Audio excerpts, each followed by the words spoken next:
Welcome, ladies and gentlemen. We have a great person with us here. We have a G5 with us. Say hello to him, everyone, and he can say hello to you. Oh, hello, hello. Before we go in. Yeah. So, Oh, game go ahead. one, we have Mouzi versus Izu. But you didn't know much about Mouzi, you said, right? Yeah, I've heard the name, but I don't know his play very much. Izu, I have played before, and he's a very strong Zerg. So he said he plays more 2v2 than 1v1, but he's still a strong Zerg against Protoss. Yeah. Didn't you play Izu like last week? Oh yeah. He stuffed me. Have you watched the Yeah. cast, man? No, I never watched myself on cast. Yeah, you should, man, because we talk a little bit about you there, because you were so salty against him. Oh yeah, dude. I'm the worst loser in the world, man.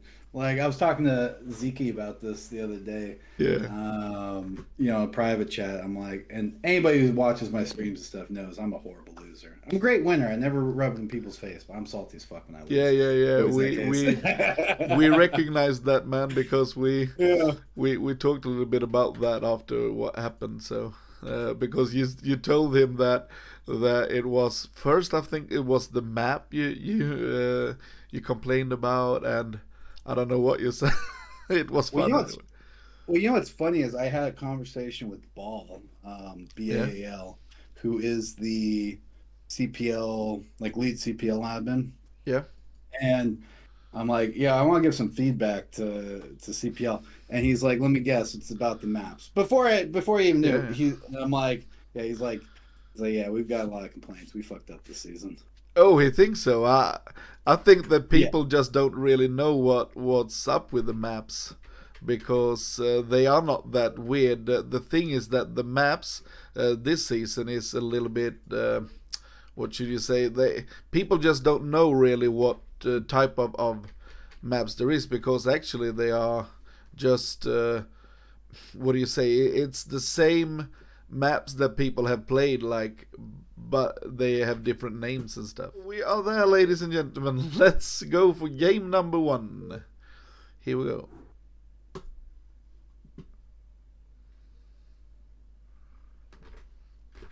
Okay, now we are here, ladies and gentlemen. So we have in the Mouzi's Terran. Sorry, I thought it was Protoss. So we have a Terran with us. Oh, so I It's all got right. it wrong then. Okay, in the top left hand side we have Mouzi, and in the bottom left hand side we have CVT's Izu. Yeah, so ZVT, a little bit of surprise, but that's all right. Kind of Okay, good positions. Honestly, like just looking at the positions and how they started, Izu seems to be in a favorable position. yeah. He's gonna get the scout off with that Overlord, and Muse are gonna get to the Terran's natural quick behind those mineral lines. So great starting positions for the Zerg. And one more thing to say is that Athernum confirms that Mouzi usually plays Proto, so maybe he's off Hmm. racing a little bit here. Well, So that's that interesting to see works. what strat he wants to go for. That I is interesting. Yeah. Um, well, TVZ is infinitely easier than PVZ, in my opinion. So, like, if you feel real unconfident against a particular Zerg, like me personally, like Yeah. there's like a certain level of Zerg. Like when I see a Zerg that's 2300, I just know I'm not gonna win. Okay. Um, and so maybe he's just he feels comfortable enough in his TVZ that maybe he can sneak out a win. So he probably has something planned here. I guess we'll see. What we can see anyway is that we have uh, 12 hatch into 11 pool, and let's see. Yeah, we will have. So this is the standard 2 hatch muter play. This is not really how I play, but it's of course it's good. But And what we see from Mouzi here is also quite standard. We're not seeing anything weird here. So we're just seeing racks into CC, no delayed mech or anything like that. So very, very meta play from both these players. So right now we need to see if he goes for one more racks or if he wants to go in for like the gas into +1 or what not here. But yeah, and what's really interesting about Mouse is he did take a risk. He put the command center down. You know, on location. That definitely would have. Oh, and the SUV gets in, so he's gonna know that this is a 2-hatch play. yeah. So that's pretty big. But it was very, very quick bunker here for him as well. Yeah, it was a quick bunker, and Mouse just isn't making SCVs. Like, he's delayed. Every time I look at this command center, it is just not spinning. Yeah. So I mean, he stopped for a while after the barracks or after the CC just to get down that bunker quickly because he was scared of 9 pool. I feel like that almost negates any advantage you would have from, putting it on location.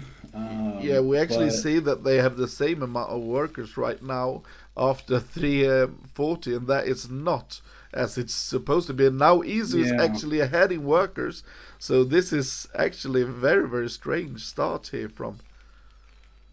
Well, it probably goes back to him not being a Terran main. It's just probably not as crisp for him. See that eBay coming down real quick before the second racks. It's probably too quick to the point that he really doesn't need it. It's going to be done way before the Spire, and that's just going to hurt his marine count, his marine production, and it looks like he might be going into. Is this mech? I don't know what. Oh, maybe. Yeah, this is mech. Okay. Oh, this is so late. It's also weird. So the way he went about it was a little weird, but if he gets away with it, maybe it'll work out. But he's not going to have Goliaths in time for these mutas, so he's solely going to have to rely on turrets, and he's going to have to spend a lot of minerals. Yeah, and look at the worker count, man. It's 24 workers. Yeah, I mean... And we have a third already come down from Izu. Yeah, and for Izu, he really just needs to recognize what this is. And as soon as the mutas come over, he's going to recognize. And look at this natural from the Terran. Completely exposed. Like, those SCVs are going to be running for their lives as soon as these he can just go in from the left there and start harassing because it's only one misplaced turret. Nothing in the mineral line. And actually, if we go up to the top left hand side, he can both pick up the supply and gas because the armor is not done and the muta is out on the map here. Let's see how much damage this is from Izu. This could actually be game ending here if he does this correctly. I'm not sure where the heck he is on its way to. Where is he going to? I think he's going towards the main, and he probably just assumed that the natural would be the first thing that would get turreted up, and because that's the obvious place to go. So maybe he catches top, but he's going a little slow about it. But he's still in a fine position. Yeah, but now we have the Goliaths out here. Yeah, but I mean, my God, he just isn't making SCVs. These things still aren't spinning. Oh, it's 26 SCVs right now. Yeah, he's actually behind in supply right now. Yeah, and that's not good. And what I want to see from Izu is he needs to start poking in and recognize. Because I still don't know if he knows this is mech. Yeah, he has not done anything yet. So a little bit. Well, he's about to find out in this worker count. He's already up in workers. He's about to be. Oh, and one more thing to point out: if we see the Spire here, we see that the carapace is soon done. And the armory just started spinning. Yeah, and if I'm Izu, if I'm Izu, I'm stoked right now because he was probably not expecting mech, but I'm stoked because I already got my +1 armor going for Muta. I can sit on Muta and just macro because I know maybe in the Starcraft handbook it says that Goliaths counter Mutas, but that is not the case. They do explosive damage, so the Mutas they do half damage. So instead of the 20 they would do to carriers, they do 10 to Muta. So it's 12 shots for every Muta. And one thing that I really like to do, and I'm not sure that it's meta, is that I like to go into double Spire when I see mech. Yeah, honestly, and go for double upgrades, and then when they go out, I like to have 2/2 or something when they attack, and you just pulverize the Goliaths if they don't have like starport and vessels and stuff. Zerg can literally macro and just go Muta and beat straight Goliath, just straight up. Yeah. And like Terran literally has to get Vessel, Valkyrie, some sort of AoE to deal with it. Go back into Bio or something. And this is so many SCVs for a man who already doesn't 24 SCVs right now. Oh, but now he's losing so many mutas though. Oh, not clutch, but still, muta gone. But still, we are at 19 SCVs. So I think it was worth it still. Look at me SCVs are mine in the main. 2. Jesus Christ! I mean, he got set back to the Stone Age, and now Terran's just going, and this ain't gonna work. This is what, a control group of Goliaths? Not even. It's 11. Yeah. Athernum says Terran needs to go and pray. Well, he's going, he's praying, but I mean, it ain't gonna work. The mutas might be able to clean this up. He's going the wrong way as well. And now they're talking about what we talked about in the beginning, that this Terran is actually a Protoss player. So I think we might see next game that he will switch into Protoss. Maybe, yeah. This is. Oh, and I think he can actually jump on this if he wants to. Yeah, look at this. Oh, but not like that. Yeah, he could. There's no reason to per se because he's just massive muta. He can go drone man, muta man, and he's fine. He's taking some unnecessary but he can't damage. really do that. And I think when you do this, you need to be up on them. I don't really like how his. Yeah, now we can see he's going up on them. Yeah. Oh, and look how fast they die here. Oh, almost double the supply for Zerg right now. I think. Show that show that battle to whoever wrote that StarCraft guide when StarCraft Array came out saying Goliaths wreck muta. They don't. It don't happen. And now we're sitting with a huge muta fleet. We got 4 Goliaths, and +1 just kicked in. We got. Oh, we have tanks. That's a huge mistake as well. Yeah, and we have more drones than SCVs. I just don't see any way that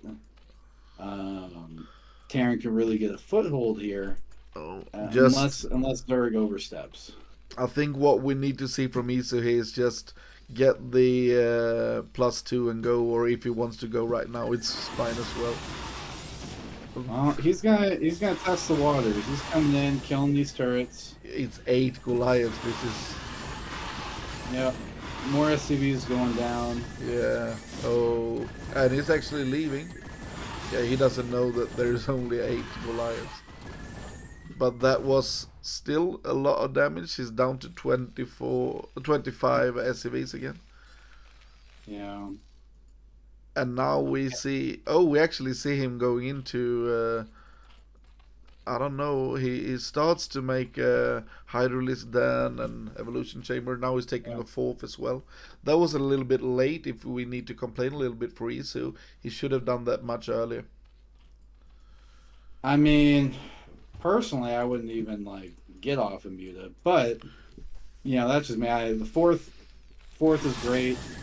I mean, he's so ahead. He can do anything he wants, really. Yeah, I would like to see him go up to Hive instead. Yeah.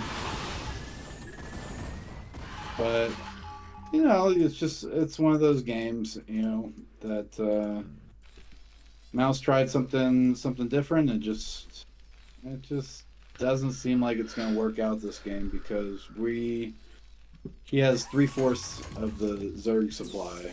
Yeah, but Zerg's up. I'm a little bit surprised though, because even if this is an off race, Yeah. one thing that you really can do, especially when you have like 300 plus APM, is to, because if you go for this strat, the reason why a lot of Terrans like to go for Mac is that you just make Goliath from every factory and you pump out SCVs.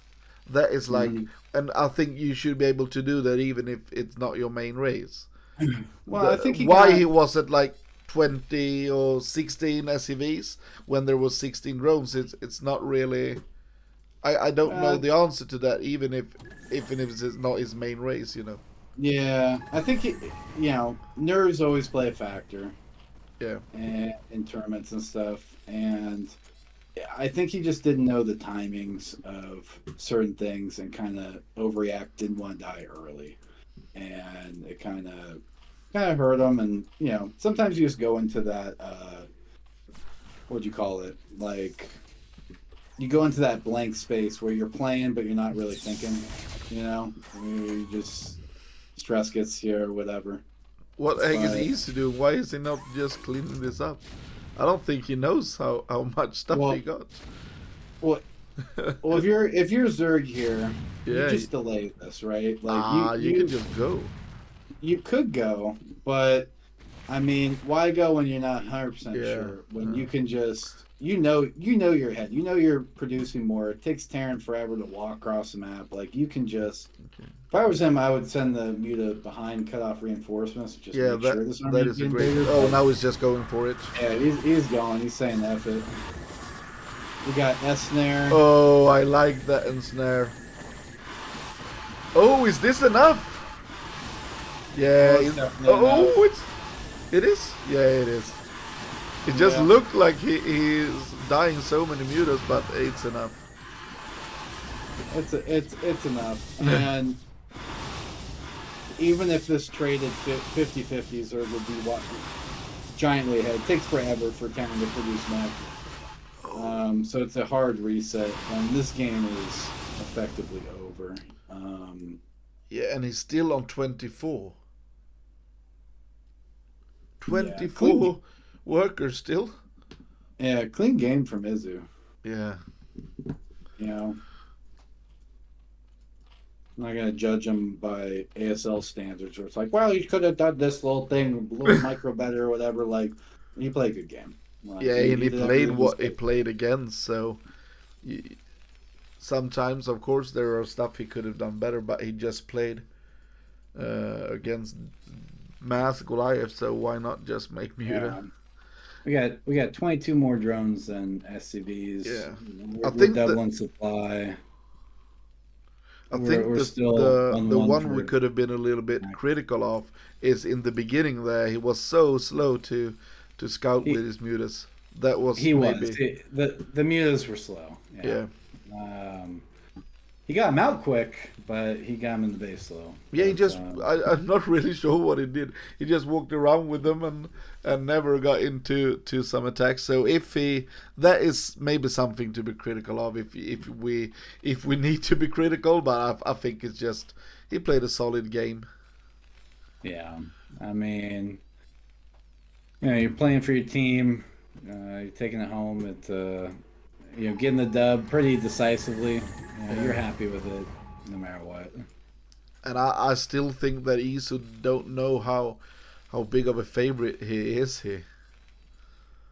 Well, we're at 5 gas here. I think he kind of understands, but yeah, you know, I think he's just putting an exclamation point on it. There's a couple philosophies, and one is like when you're ahead, you just get get more ahead. Yeah, exactly. And just make sure that, you know, because with Terran, you don't want to just willy-nilly, you know, I think I'm ahead 1A, 2A, 3A, and tanks clean you up and, you know, all the rest. But Here he goes. He's pretty confident. He should be.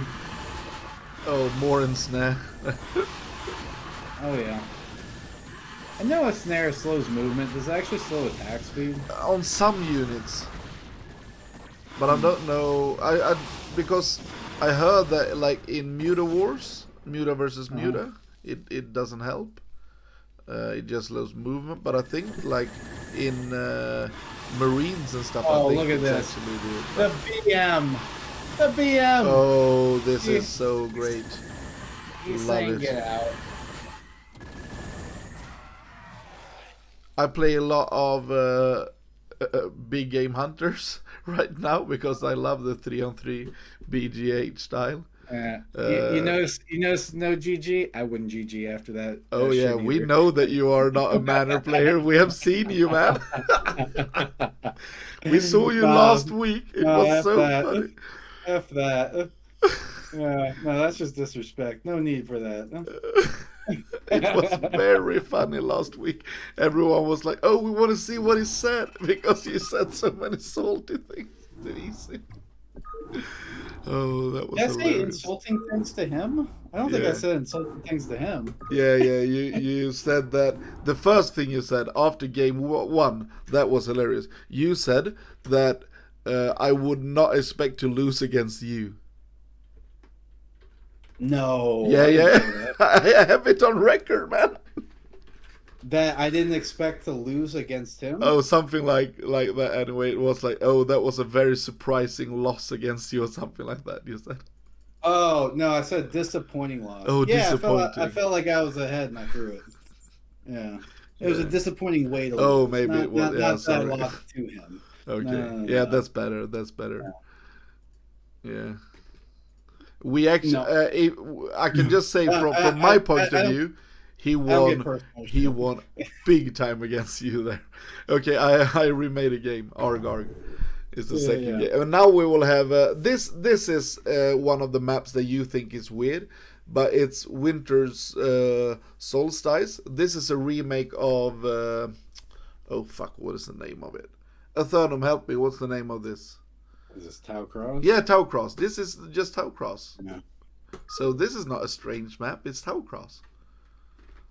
Yeah, Tau Cross stopped being used mostly because of balance issues, but yeah, that's why they fixed it.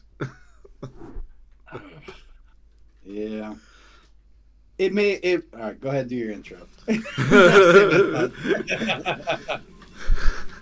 We have in the top left hand side, we have Mouzi, this time playing his main race Protoss against 6 o'clock's Izu. And now let's diss the maps a little bit from G5. Alright, so we got some PvZ now, so I'm happy about that. But yeah, no, it's not really balance issues on the maps that annoy me. It's the fact that maps are chosen that no one plays. Like, people just don't know it. They're, you know, it's not gonna be in BSL. It's not on ladder. But don't people know Tau Cross? You mean? But you can have a remake and it's totally different, right? Oh, like, but you know where the third is and everything if you play Tau Cross before. No, it's 100% different. Like, it just is. Walls are different. Everything's different. Yeah. Like PvZ, you have to like practice walls and stuff like that. Otherwise, you just die. Like, and if you don't play a map consistently, like, you just die. Like, it is different. Yeah, I'll disagree with you with you on that. Yeah, I trained a little bit before we done this, so on the maps when we got the map packs, we trained so much on the maps. But as Zerg it's not as important as Zerg as well. Yeah, even like Tau Cross though. Yeah. Like, think about the type of players who would like know Tau Cross. Like, I played more Tau Cross than most people still playing Starcraft, and I have to rethink about how you approach that map because it's like I haven't played it in fucking 10 years or something. Like, I see. It's But it was So on. It was on letter a while ago. It was not that long ago. It was when it was on letter. was it Yeah. like a couple years ago? Yeah, like 2 years ago or something. 2 years ago? Yeah. 2 years ago. Remake of a 2-year-old map. Yeah. I don't know. It's just Oh, that's now my we actually now Athernum says that Taucross. Yeah, Taucross was in the last BSL. okay. I didn't play last BSL. Well, there you go. Yeah, Starcraft was in the last BSL. yeah, This I map see. was not. But it's still better maps than STPL had sometimes. They were Well, strange. STPL had the weirdest maps. Yeah, they Like were so strange. There's one map that I really dislike in this. It's a 2-on-2 map, 76. I know it's an ASL map, but I hate it so much. yeah. That's the strangest map for me. Oh, what is Mouzi doing now? You'll get. I It's don't know. double cannon here. I look at these weird maps and just think like, Yeah. they're fun and it's different, but the reality is players don't practice them or like know them extremely well, and it just doesn't lead to the best games. Like I want to see players at their best playing their best, but it is what it is. So we got PVZ, we got third coming up. Can you explain it to me though? Why is he doing the second cannon here? Was it the first was really on bad place or something? Yeah, the first one was more for Ling run buys. Okay. Second one was to cover his bases. Yeah, because when he saw that it was a 12 hatch, isn't that a little bit wasteful to make the second cannon? Well, if I remember correctly, you made the Nexus before the second cannon. So you left the first one up, made the Nexus, and made the second cannon. But yeah, just looking at this, I like Zerg's opening. He does need to not let this probe get in though, because we're making a Hydra Den in the main, so we're going for a bust. And the thing that sucks if you're Protoss here is you always suspect bullshit's coming, but like, and you really expect it when you see someone hard stopping, hard trying to stop scouting. But they'll do that even if they're going drone man, just to keep you honest. So, but I've seen a lot from really Izu though that he likes to go for this very very. When you see him go for this, usually he's just droning up, making like 5 Hydras or something. Yeah, we'll see how many he actually makes. Speed's coming down. Hydras are starting to pop. Yeah. It looks like a normal, 973. I know that. Let's see how many it is. It's 973. It is. But no, you can see the fourth. No, look at this. This is a 4 hatch here already. It's 25 drones, so this is not 973. Oh, it started 973. Yeah, exactly. This is what I said. Now. Because one thing that I saw when you played Izu is he really liked to drone up, big time drone up. And I've seen that with him before. He likes to really go for big macro stuff and going into that.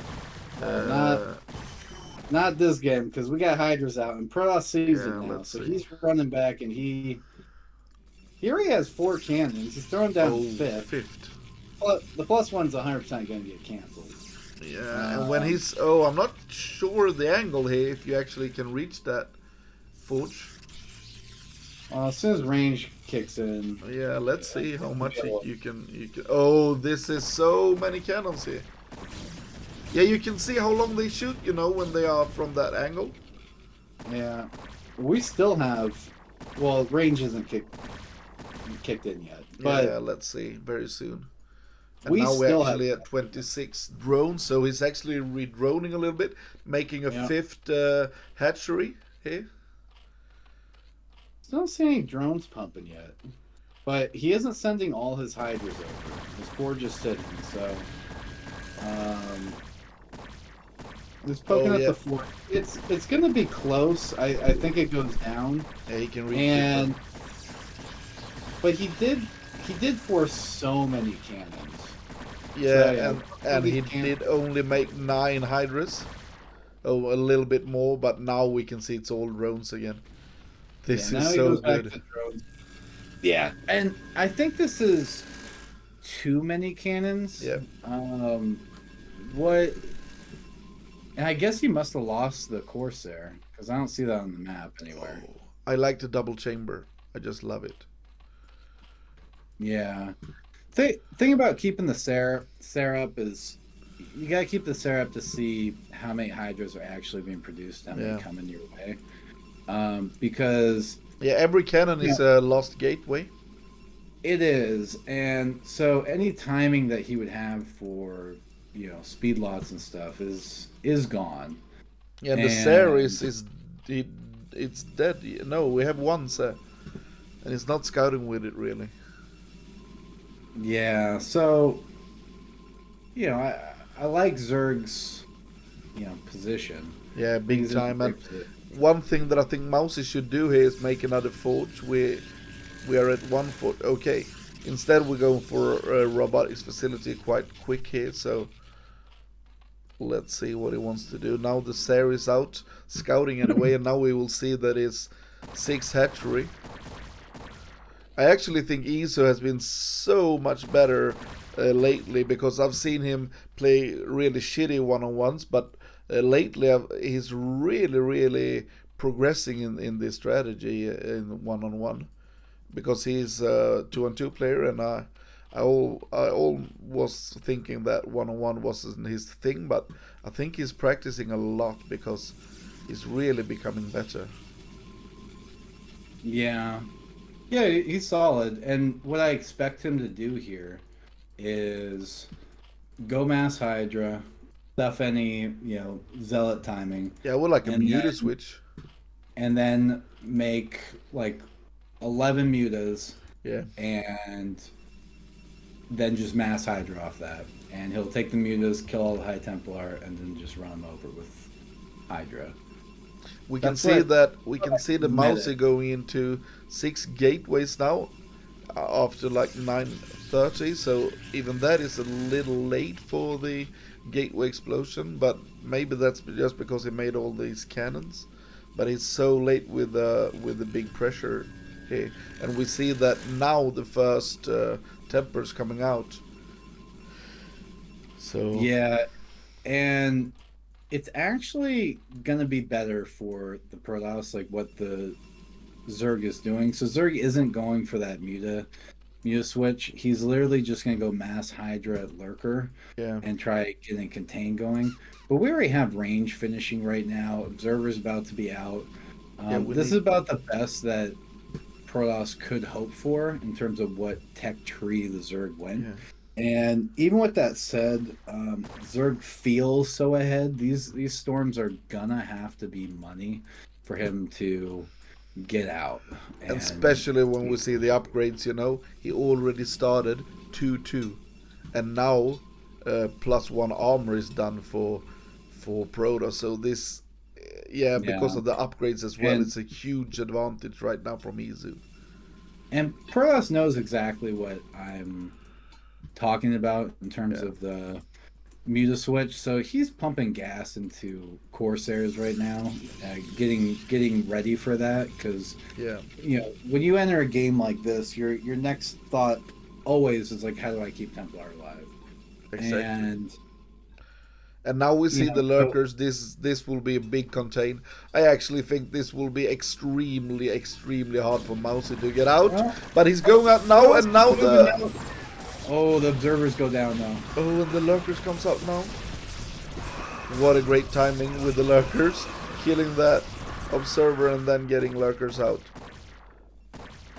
Amazing. Yeah, he's going to pick off the Templar there, force another storm, pick off another Templar. And he actually picked off the 2 with the... Did you see that he's targeting the ones with most energy as well, because he saw who made storms? So actually we have no storm whatsoever now. Yeah, and it's rough now because Zerg just pumps units, and they'll just pump units, sit outside your base Yeah. until you don't have money anymore. There is one thing that we used to see DeWalt do in this case is right now put in an arbiter. An Arbiter? Yeah. And recall. Yeah. Yeah, I've seen DeWalt do that a lot of times here. that's possible. Now there is breathing room for the pros. You can kind of get around here. Yeah. We got observer speed. That's interesting. And this is not a terrible fight from Protoss. No, it's quite good, but you can see the storm dodge is quite good here for Zerg pushes it back, and half his army wasn't even there. Okay, and we have Hive coming here. Hive is like 10 seconds away. Oh, this looks quite hard though. I mean, 30 supply up for Zerg. As a Protoss player, yeah, when you're in this position, you feel dead. Like, you've done no economic damage to the Zerg. Like, he's been able to do what he wants. He's pushed you back. You have no storm. Like, it just, you got to contain going. You feel dead. You just do. Zerg hasn't, like, rallied everything over there yet. So, I mean, he could clean this up, but, I mean, just look at the armies. And I think there is a frustration for the player Mouzi as well, but like, why did I pick Terran for the first game? Because, oh, those two Templars! That hurts so much. Yeah, my point is that if he hadn't picked Terran for the first game, well, this could have been like, maybe he could have won the first game or even played it more even. Now he gave away the first game because of that, so yeah, he's on the ropes here as well, and he can't really attack with these. I know he's going to attack with them, but this is no storms whatsoever, no jeep, no. You're praying here, and you're praying here, and it's not gonna work. You have no AOE. Zerg's army is humongous. Yeah, and Zergs have 2/2 upgrades.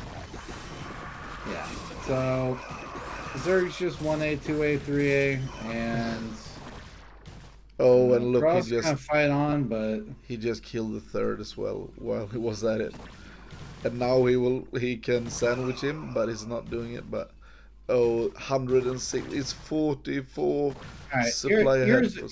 You're a Zerg player. Yeah. Tell me, you're in this position. If you entered this game right now, how often do you think you lose? I never. Never. Yeah, this is an unlosable position.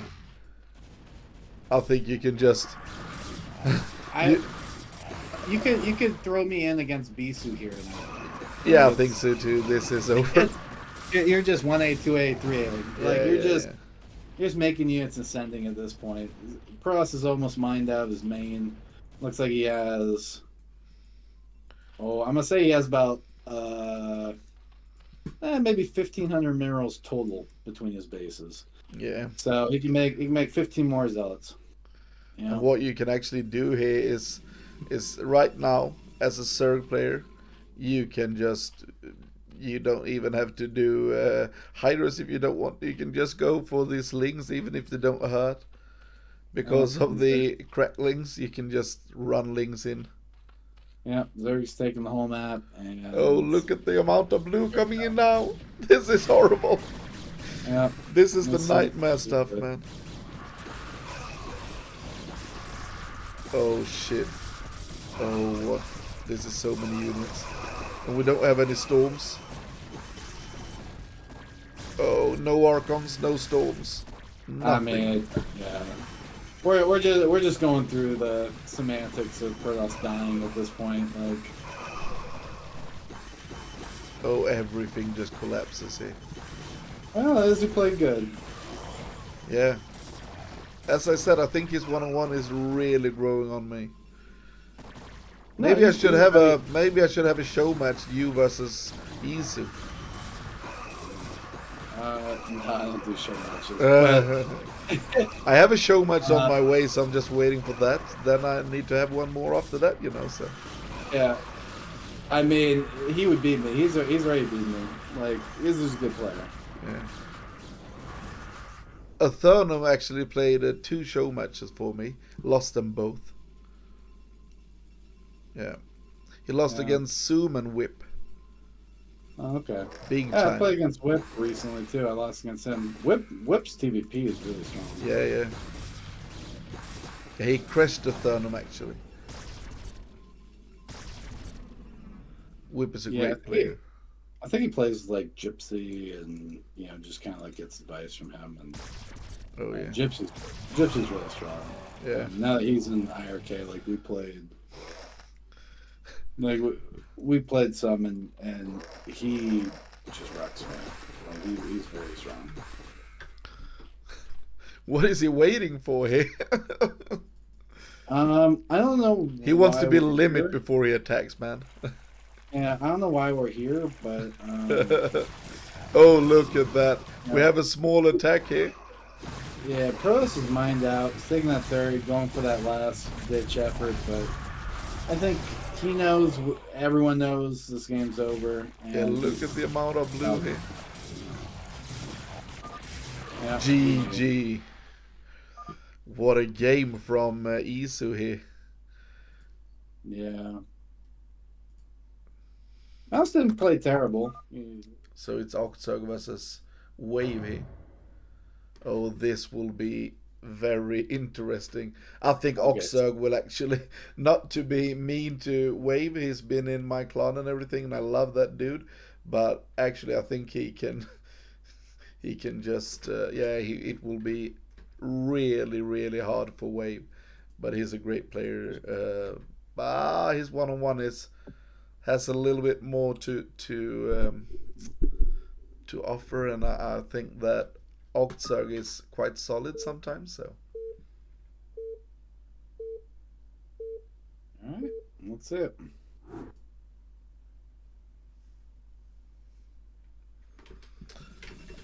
yeah, I had OctZerg against Redley on my show match actually. That was fun. Redley started to lose a little bit, but then he started to play weird, and OctZerg lost like 3 games. So it's ended 6-3. Okay, we have Wave in the top right hand side, and in the 6 o'clock side we have Ashes OctZerg playing red. Yep. So and, red versus purple. Now I've been playing against OctZerg for like 20 years or something. Oh, He's an old school player. He's been around for a long time. I know him very well. I actually really like him as a person. I fucking despise how he plays. But he is very aggressive against Protoss. Yeah. He's aggressive against Terrence as well. He's just an aggressive player. Yeah, people don't know, but back in the day, OctZerg was known for just being that guy who ling all ins almost every game. He doesn't do that now as much, but he used to ling all in. I saw a show match. I saw a show match. You know what is his name now? The American dude that done so many show matches. And tournaments and shit. With the caster, what's his name? He doesn't play much. He's just casting shit. I don't know. Oh, you know when I say it. Oh, let's see. What's his race? Oh, he's not playing. He's just a caster almost. Like Diggity or something? No. A lot of show matches. TV something. What's fuck his name? Doc Holliday? No. I don't know. But I'll tell you this. Yeah. I won't get it. OctZerg back in the day had a fucking... I remember there were memes of like Firebat. Yeah. Then just a picture of Firebat and the title like OctZerg's natural enemy. Like he is so aggro and cheeses so much, it's insane. Yeah. And I don't think he cheeses as much as he used to, but he's still aggressive Yeah. as fuck. Like in his nature, he's like, I'm gonna kill you within 5 minutes. Like Yeah, that's that was actually my point because I saw him on. Now I don't remember his name, but he's fantastic.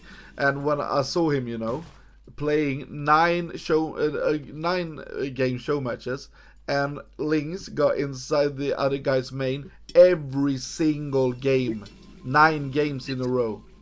oh yeah, it's probably gonna get inside this game. So we got gate first. 2 zealots are out. Oh, why is he out with the zealots? Yeah, I'm not really He would sure. just run Link's by. gonna Look at just this. Run He right would just run right by. all around. Yeah. Oh And, no! Oh no! And now Protoss is just going, but it's OctZerg. He's already making lings. Yeah, he's already making lings. So Wave doesn't seem worried. He's just gonna deal with it. And if he deals with it well, then props to him.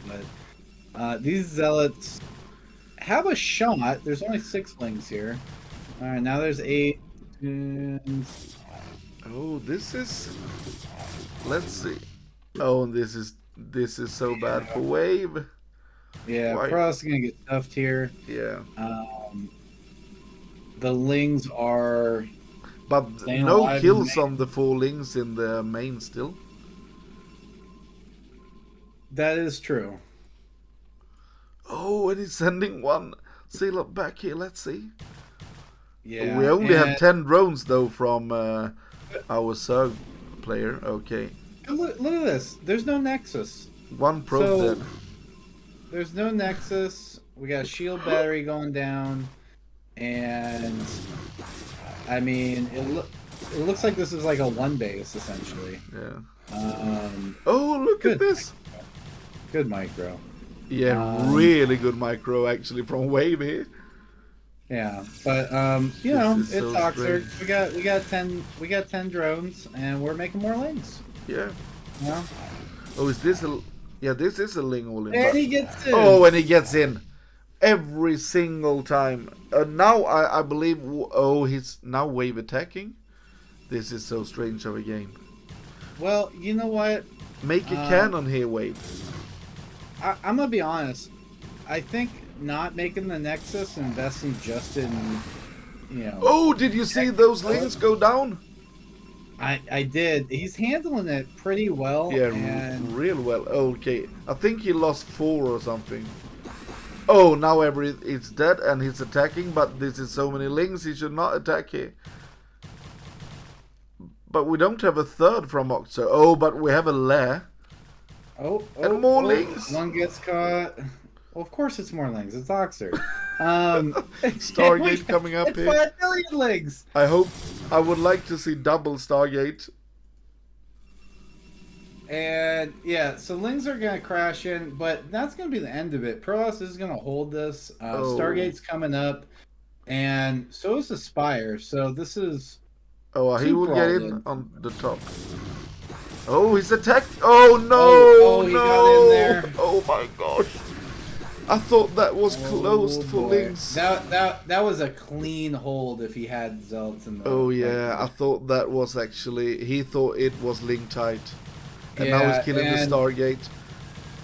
Yeah, this is that's what. Oh, he's not canceling the Stargate. It makes me so mad.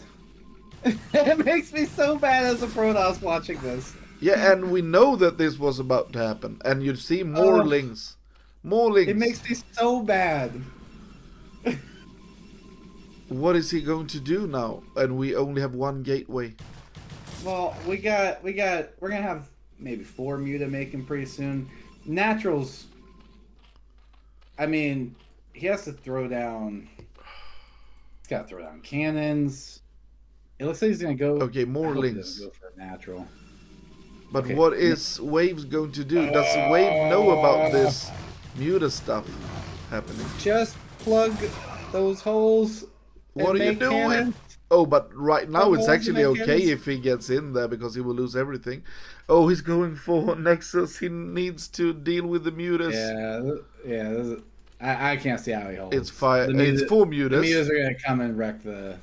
Yeah, mutas are out. They're on. We have Stargate now. Yeah, Natural's going down. Oh, but now he's Pro moving in again, and he will pick off that Stargate. And now we see the mutas. He might go straight for the cannon. We'll yeah, see. he should. Yeah, mutas are in. We got a counterattack going. There's not much here for Zerg. He's making wings now. Oh, look at that. It's so nasty. Yeah, these zealots have to do God's work here. Like they need to. It's 6 of them do still, and crazy. we don't even have a sunken. But oh, and look at the micro. The pro micro is enormous here. Oh, he saves it. Oh, sometimes. Yeah, that pro micro was great though. Oh, great surround from the lanes. Yeah, and he should have gone in from the other side at the start. Picking off 2 drones though. He's down to 12 drones. If he can stabilize. You play against OctZerg, you know you're getting cheesed. You don't know what kind of scouts, cheese, man. But you know you're getting cheesed, and it still gets through so often. It's crazy. I would like scouts here. I would like a GG here because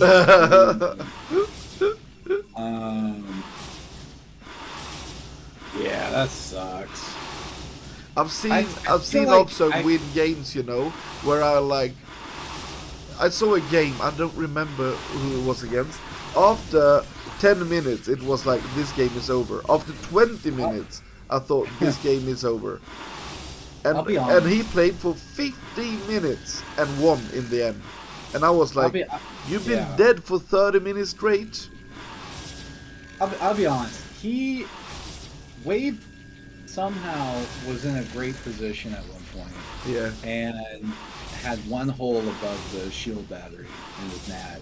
Oh yeah, that if he had hold that, I think he could have done this. Yeah. He's getting some Sarahs up, trying to do what he can, but I mean, we're gonna have Hydra Man at some point. There's a bunch of drones being made. It's 1 base Protoss. We're taking down gateways. All the mutas are falling here. Oh, look how red they are. Yeah, I mean, mutas are done, but I don't know. I still like Zerg's position. Now, as Protoss, it looks like he's just going to 3-gate, you know. We have +1 anyway, and that's good. Oh, that is good. I didn't realize you got that. So, he's going to have +1, bunch of zealots, bunch of, and, yeah, he'll probably get, I don't know, maybe 6 airs. Maybe he'll stop before. Probably 6, because 6 can theoretically kill Scourge. Yeah. But I don't know, man. No +1 on the cybernetics core. Yeah, you're kind of just hoping. We have +1 carapace, and when you have +1 carapace and nothing else, it's like they are not really hurting the mutas anymore. Yeah, and you're kind of just hoping Zerg over drones here and you catch them. That's what you're praying for as Protoss. It's smart for OctZerg to look for hidden bases and stuff. He knows. Yeah. He knows now. All right, this is all you got. You got this 1 base. You know, there's no natural going down. I know there's going to be attack pretty soon, and you see. And we have +1, and he doesn't have almost anything to defend here. Yeah, well, he's now is the time it comes here. Look at this, man. What can Zerg do? He doesn't have shit. No, he's going to stuff this. Third. No, he's going to stuff this. He's pumping. Well, now he's doing lings. He's got a good amount of muta and Scourge. Wait, go. No, go. Yeah, okay. I think maybe there was a little window there. Yeah. All right, he's waiting for a couple more zealots. Yeah. Now he's going. It's going to come down to these What do we have here? Okay, we have actually a Hydra's been started, but the Hydra's is 0/0 Hydra's with not even speed, so...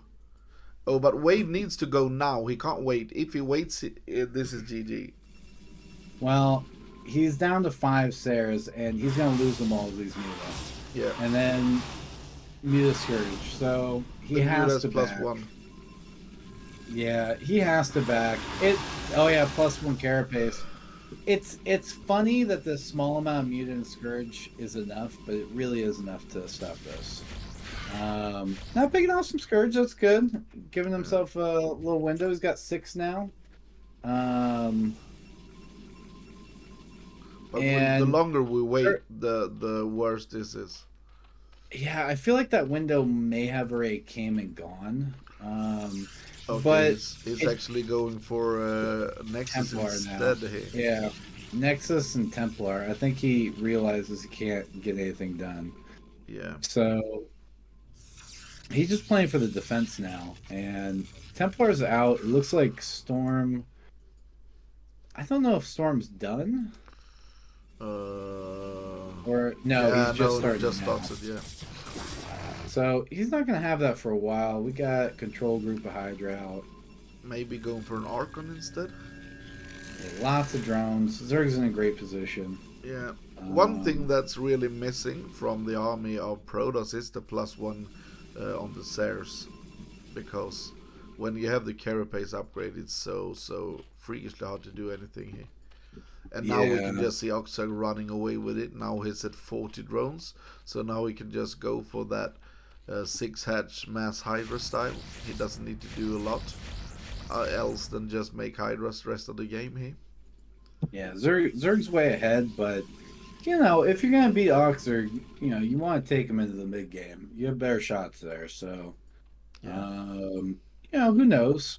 Couple good storms, you know, even out some advantage, maybe DT drop.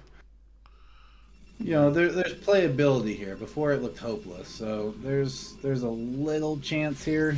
Storm's about to kick in.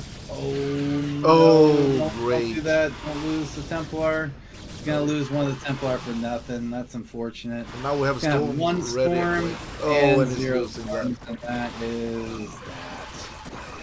Yeah, he needed that storm to hit. GG. Okay, game number 1 goes to OctZerg. Yeah.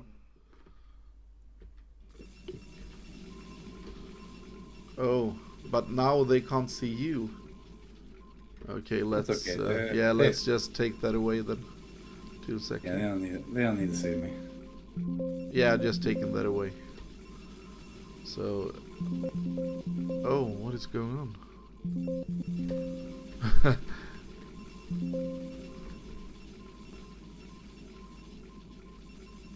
I'm just making that disappear, so yeah, there you go. Yeah, you're good. Now we're good. Cool. Okay, here we go, ladies and gentlemen.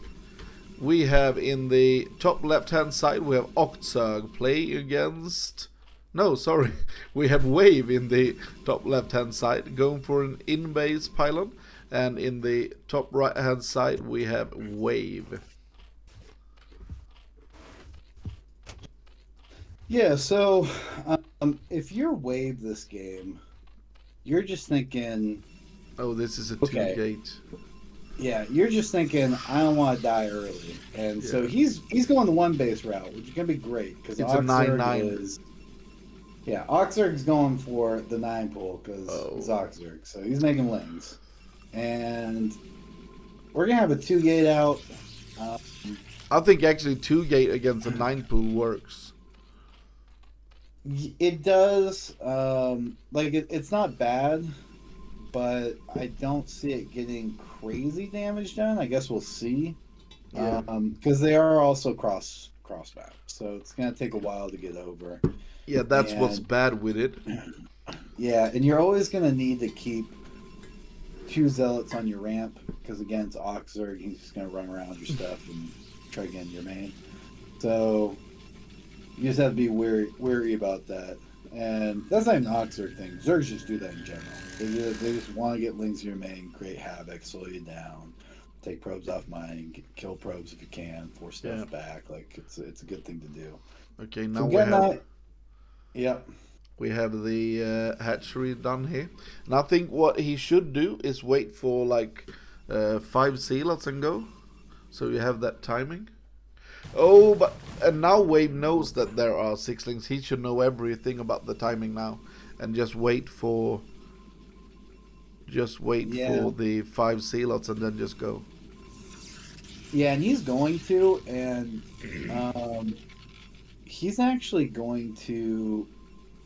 It looks like go up to more than that. We got no gas going down. You can't Third wait too pylon's long. going If you down. wait for 7, sometimes they already build sunken. So Yeah, you have to go at 5. yeah. He's going at 4. Oh, but And one more will stream across here. yeah. Oh, he's going back. Well, he's going back. Okay. He's going back to escort the other one, I think. Oh yeah, I think he's definitely maybe going. he Is can't going? wait too long. Okay, this is an all-in style here. He's using probes as well. Oh yeah, he wants to get damage done. But you need to go, buddy. Go, go, go. We are having 6 zealots, and I think the rally point will be more. And this is 1 sunken here. Yeah, and Oh, I Zerg's hate gonna that see OctZerg this. sees this with the Overlord. Yeah, he didn't really go through the middle trying to, And it's trying to not be envisioned, but he's Yeah. gonna end up envisioned. So no extra drones. It's just slings. well, he has to ling. Oh, Yeah. it's 3rd gateway. Holy. The other day moly. I actually played against this type of style, you know, the 2 gate, and then they made 2 more gates, proxy. Okay, this is actually, oh, why did he stop there? I thought he had a great angle. Yeah. I don't like this from Wave. I thought actually he had a great angle when he tried in the beginning here. Didn't he? What? Nah, I think that was gonna lose either way. Yeah, but maybe a better trade though. Yeah, he would have had a better trade. He should have just gone straight up against the sunken, but either way, it gets Yeah. stuffed, and now he's stuck with 3 gateways, no tech, and no nexus. And now he needs to use, okay, now he has 4 zealots to go, and there is only 8 links left, and now he's attacking with those. Yeah, there's one thing that's good for Protoss right now, and it's that Zerg stopped mining gas, so there's not going to be any mutas, any quick mutas, and also the Overlord didn't go to the Protoss main, so Zerg doesn't know about the 3rd. Like for all he knows, Protoss could be teching right now into Stargate. Yeah, Or exactly. attempting to. So there's a potential where he comes out with like 20 zealots, and Zerg's just like, what? And this is quite hard for Zerg, because you have no idea when Protoss will just stop making zealots, or if you can start droning, and we see some drones coming in here. So he's at 12 drones right now. Oh, now we have so many zealots, and I don't think he can actually surround this. OctZerg going for it. I'm not sure who will win this. We are not seeing great micro here from Wave, but Wave actually missed some macro cycles. And now we're gonna get in. Will this pylon though? No. Not like this. Not like this. Not like this. The pylon is dead. And oh, how can that be unpowered? The last gate here. How can that be unpowered? I don't know. I feel like just throwing these wings away isn't the best. Oh no, that's horrible. For but now look at that SimCity. Yeah, this Can is actually a lot of Wave get in zealots. here? So this is a lot of zealots. Yeah, he should go up. He might have enough. Oh, but it's 2 sunkers right now, and now we see drones being pulled as well. Not the best of targeting here. Yeah. Oh, GG. Oh, he giving up here. I'm not sure that was over. Well, probably GG too, but he could have played on, but it was a rough spot. Yeah, I think he can actually have played on there. Okay, let's get into game number 3 of this evening, ladies and gentlemen. All right, do it. And let's just rename this. Oh, and here we go. Now we are starting. It was a little bit different to do it by single game because you didn't have the what players and what not in the beginning. It just started directly. Okay, here we go. We have in the right hand spot we have Kwark playing for Ash versus Dienmax playing for CVT. Alright. Well, we had a good old-fashioned PvP going, and should be pretty interesting. Kwark, I feel like most people know, he's definitely not a mechanical player. He's more of a strategic, slightly cheesy player. So we'll see what he does. Yeah, we saw Wave play just now. I think actually Wave has beaten Kwark in PvP. Okay. I think it was like one game that it was so weird. It ended 2-1, and I thought that Wave just made like DT drops and a lot of crazy stuff. Yeah, I mean PvP. Starcraft in general has so much variance that anyone at these levels can take games off, but you wouldn't bet on it. Like exactly. I've beaten DeWalt, but there's no nobody in the world that thinks I'm as good as him or even close to as good as him. Like, the weirdest thing for me is that every time I see DeWalt against Bonneth, I am like, okay, I think DeWalt is just better than Bonneth, but I know Bonneth will still win. Yeah, I actually, well, so mechanically speaking, like DeWalt, I think is much better than Bonneth. I don't even think it's close.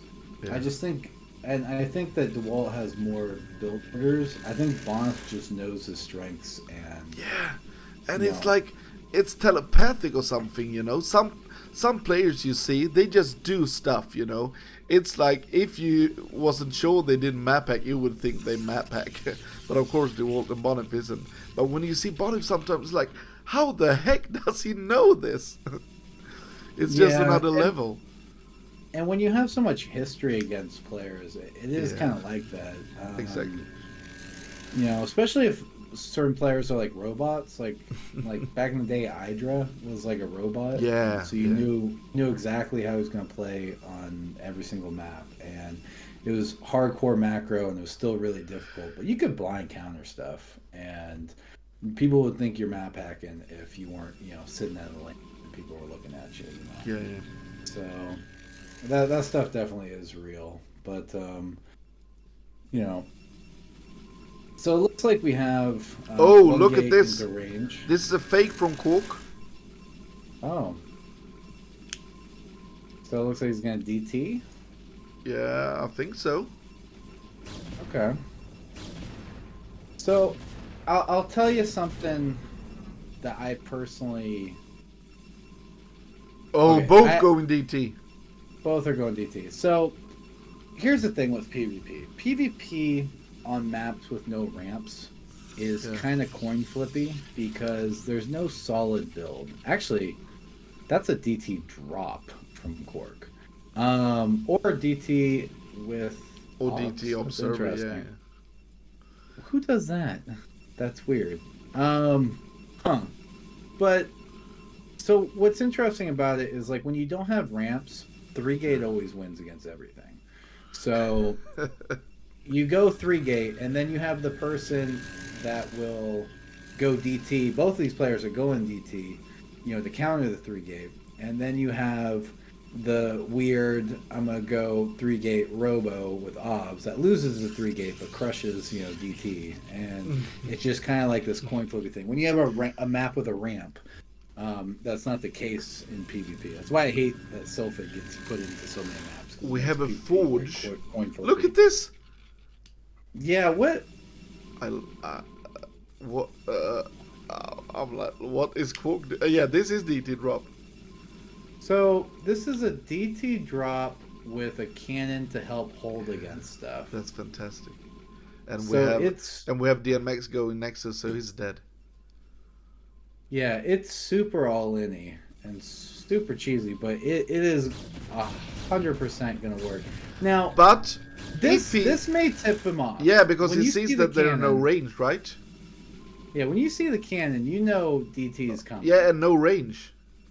Yeah, the thing though that's rough. Oh, he's gonna pick off the cannon. Oh, Look at that's that. good. The thing that's rough though is you don't expect DT drop in PvP. You just don't. No, but So, I can't believe actually why he doesn't do, why oh he my doesn't gosh. suspect more, because even if there are the cannon stuff will get you off.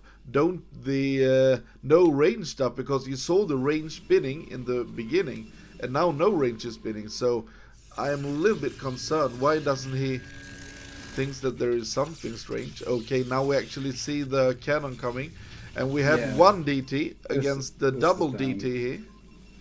Yeah, this is done. You just Yeah, don't this expect is the DT drop because this it's is so over. weird. Yeah, it's over. But there is a cannon. Maybe he can secure his Nexus here. Yeah, no, this is done. This is a perfect Yeah. counter DTs. I'm not sure how it does against 3-gate obs. I think that would crush it, but yeah, yeah. But that was a straight build or a win. But how did That was Kwark good. know? How could he? Because that was quite a heavy commitment to know that he was playing against DT, wasn't it? Well, I Yeah, think because if it's that had just just have been like, as we said, like a 3-gate observer or a 2-gate observer or something, wouldn't that be? oh that would crush that. Yeah, But yeah, I guess it works against DT and it works against because when you go DT, a lot of the time you defend. You can make like in that case you make two DTs and then you make two more DTs behind it just to block so they don't get into your ramp if you do go DT. yeah. But that will not shuttle shuts that down. I But just mean it's so heavy commitment to make. yeah, it was a weird build, but it works against certain things, and it worked there 100%. Yeah. So good on him. Okay, let's go for the next game, ladies and gentlemen.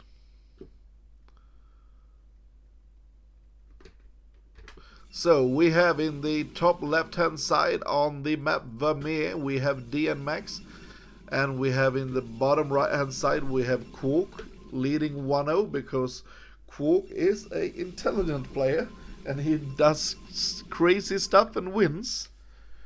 I think though that I know Kwark is like, yeah, he's slow on APM and people talk a lot about that. What I've noticed is that if you are this low on APM, you can't really win the biggest tournament. It's like, yeah, Kwark can go to the quarterfinals on BSL and stuff like that, but I think you need better mechanics to win it if you are supposed to win like the BSL. Do you think that a player like Kwark can win BSL even if he doesn't? 100%. Okay.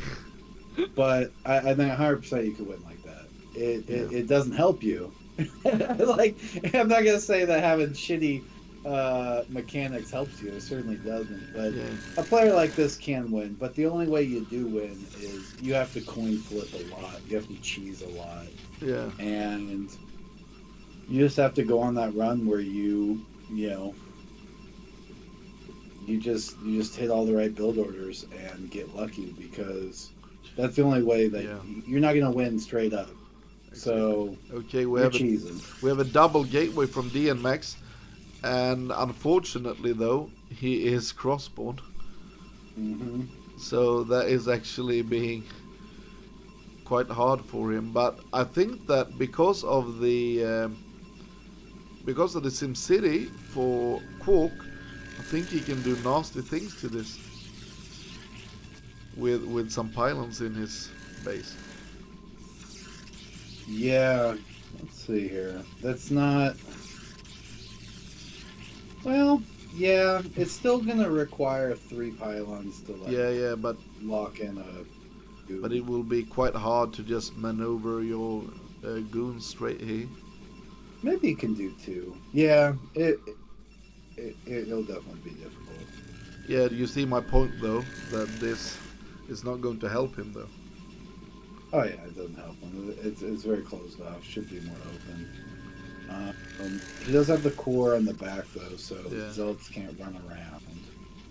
We can actually, Athernum is saying that before he trusts that he can win the BSL, he needs to be able to beat Bonif Reaver timing just one time.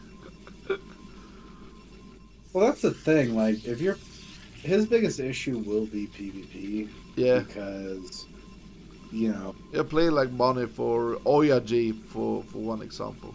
Well, yeah, if you're Oya or DeWalt or Bonif, why aren't you Oh just going my god, nice? look at this shit! Did you see that? Yeah, How he that's loaded nice. it!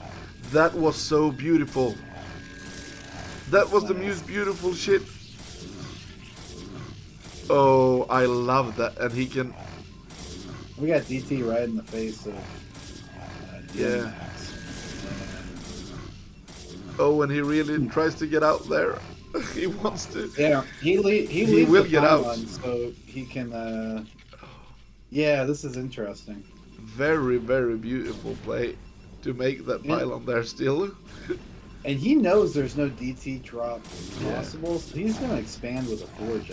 And look what I said about this SimCity not going to work in his favor here, because the goon will have a hard time get in there in the small.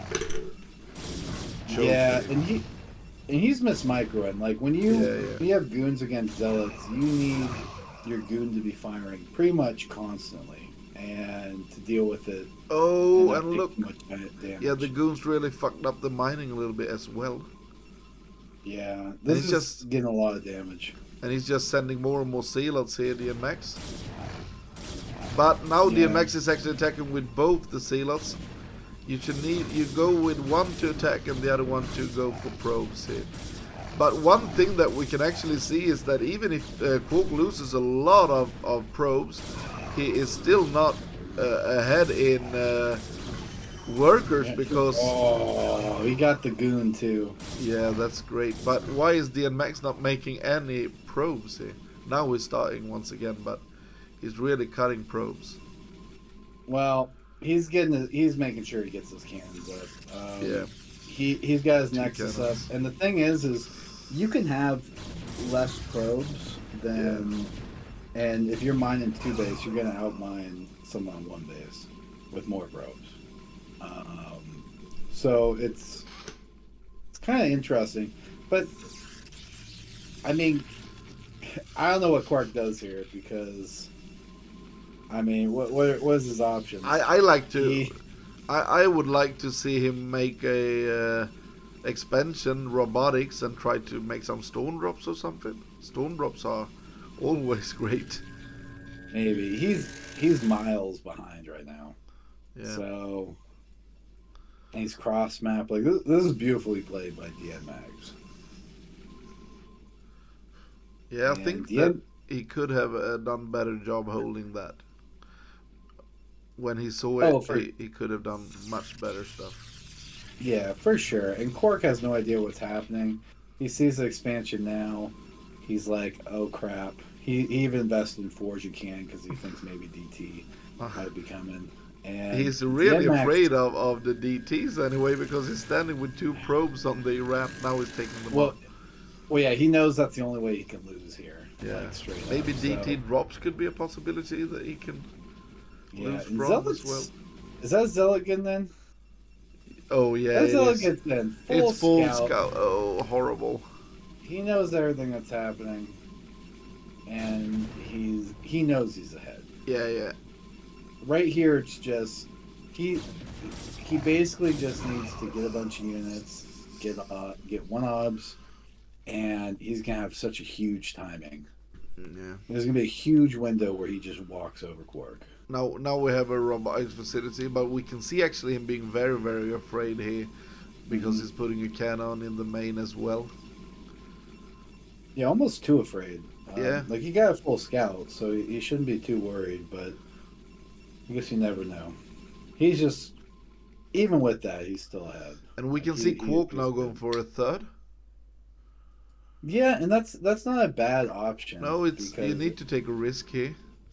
You do. One way or another, you gotta take some risk. And Yeah. it looks like he's not doing that. Okay, yeah, I really thought he would. What you can actually do is you can take another main if you want to. Yeah, I think he's gonna go for storm drops, like you said. Yeah. And try getting back that way. But yeah, let's go for storm drops and then straight into carrier tech. yeah, but even if that's the case, it looks like, all right, you got Dienmax going +1, right? He's way ahead. He's going Why don't we +1. see a shuttle or anything? Okay, he's not doing it. He's waiting for observers. Yeah. Okay, but we got +1 coming. I bet you when +1 hits, Dienmax is just gonna go. And this it's gonna be real hard to stop. Look at the supply count though. Yeah.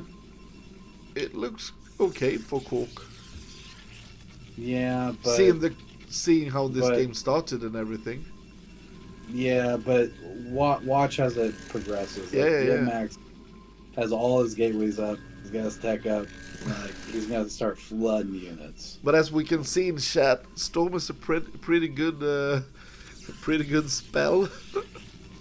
Oh yeah, it's pretty good. Yeah. Pretty good. One thing that I noticed from you Protoss players is that you do different kind of where you place your gateways. It's like I've seen the same player placing them different every time. Sometimes you fuck it up and you not getting the goons out and stuff. I'm like, why don't you place them on the same map, like the same position every time?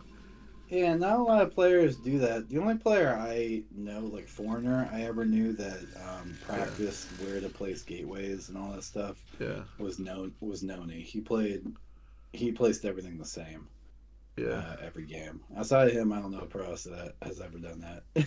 Yeah, I don't know if Terrans place everything in the same spot either. Oh, maybe. I tried to place my pool every same position every game and so on, because then I know I won't fuck it up, you know. Yeah, I get that, but and we do that with walls. But you know, Zerg just has so few buildings. Yeah, like it's never an issue. Oh, look at this shuttle. Yeah, it's dead. Add one Templar. Now it's dead. Poof. Yep. Okay, we have a third being taken. And I'm assuming +1's kicked in or kicking in for Dienmax, and that's probably going to trigger a. Oh, but that's going to be this. +1 is already made, but it will not be a timing because the +1 of Kwark is done as well. Yeah, I think a little late. But it will be so much about what happens with the storms. We have 4 storms right now, and the storm will be key here. If he lays really good storms, he might be holding here. If not, I think it's GG. Yeah, DMX just looks like he has so much. It is going to come down to the storms 100%, though. Yeah. Okay. But there definitely is a window here. He's up supply. He's we down workers, so most of it's in army. He definitely has a big. Okay. The first storm was okay. Decent first storm. And second storm. Okay. Good second storm. We got an Archon getting in the mix. Okay. This is looking good still, isn't it? Dienmax is rolling over now. Rolling him over, I think. Yeah. Yeah. It started well for Kwark, but now we can see just falling apart here. Yeah, he's down about 30 supply now. He's killing probes. DMX just needs to keep making units and sending, and all this. Great probe drill. Cool. Yeah, this looks over. Yeah, it is. It is. More sailors coming in. Yeah. Just too big of a window after how the openings went. GG. And GG.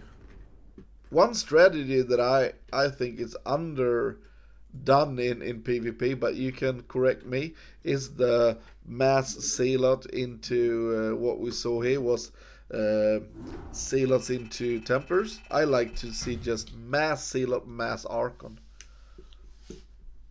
Okay, Yeah. ladies and gentlemen, we have in the top left-hand side on Dark Origin, we have Kwark UK versus Dienmax in the bottom right-hand side. And here we can see Kwark said, oh, I said GG, but I forgot to take AC off, so very manner. And Dienmax doesn't understand anyway, so that was hilarious. He was like, I'm a manner player. And here we go, like, yeah, but I don't understand what you're saying anyway. Yeah, I feel that. That's like my conversation with most Koreans with him on the lag. They start saying stuff in Korean, which I assume is them bitching about lag, and then I just say like, USA English, sorry. Yeah, yeah. Yeah. Or maybe they're just trying to be nice to you, and you are like, yeah, and I'm just a dick. You never know. Yeah. Okay, I've seen some new players chatting for the first time. If you're not a follower, hit that follow button, ladies and gentlemen.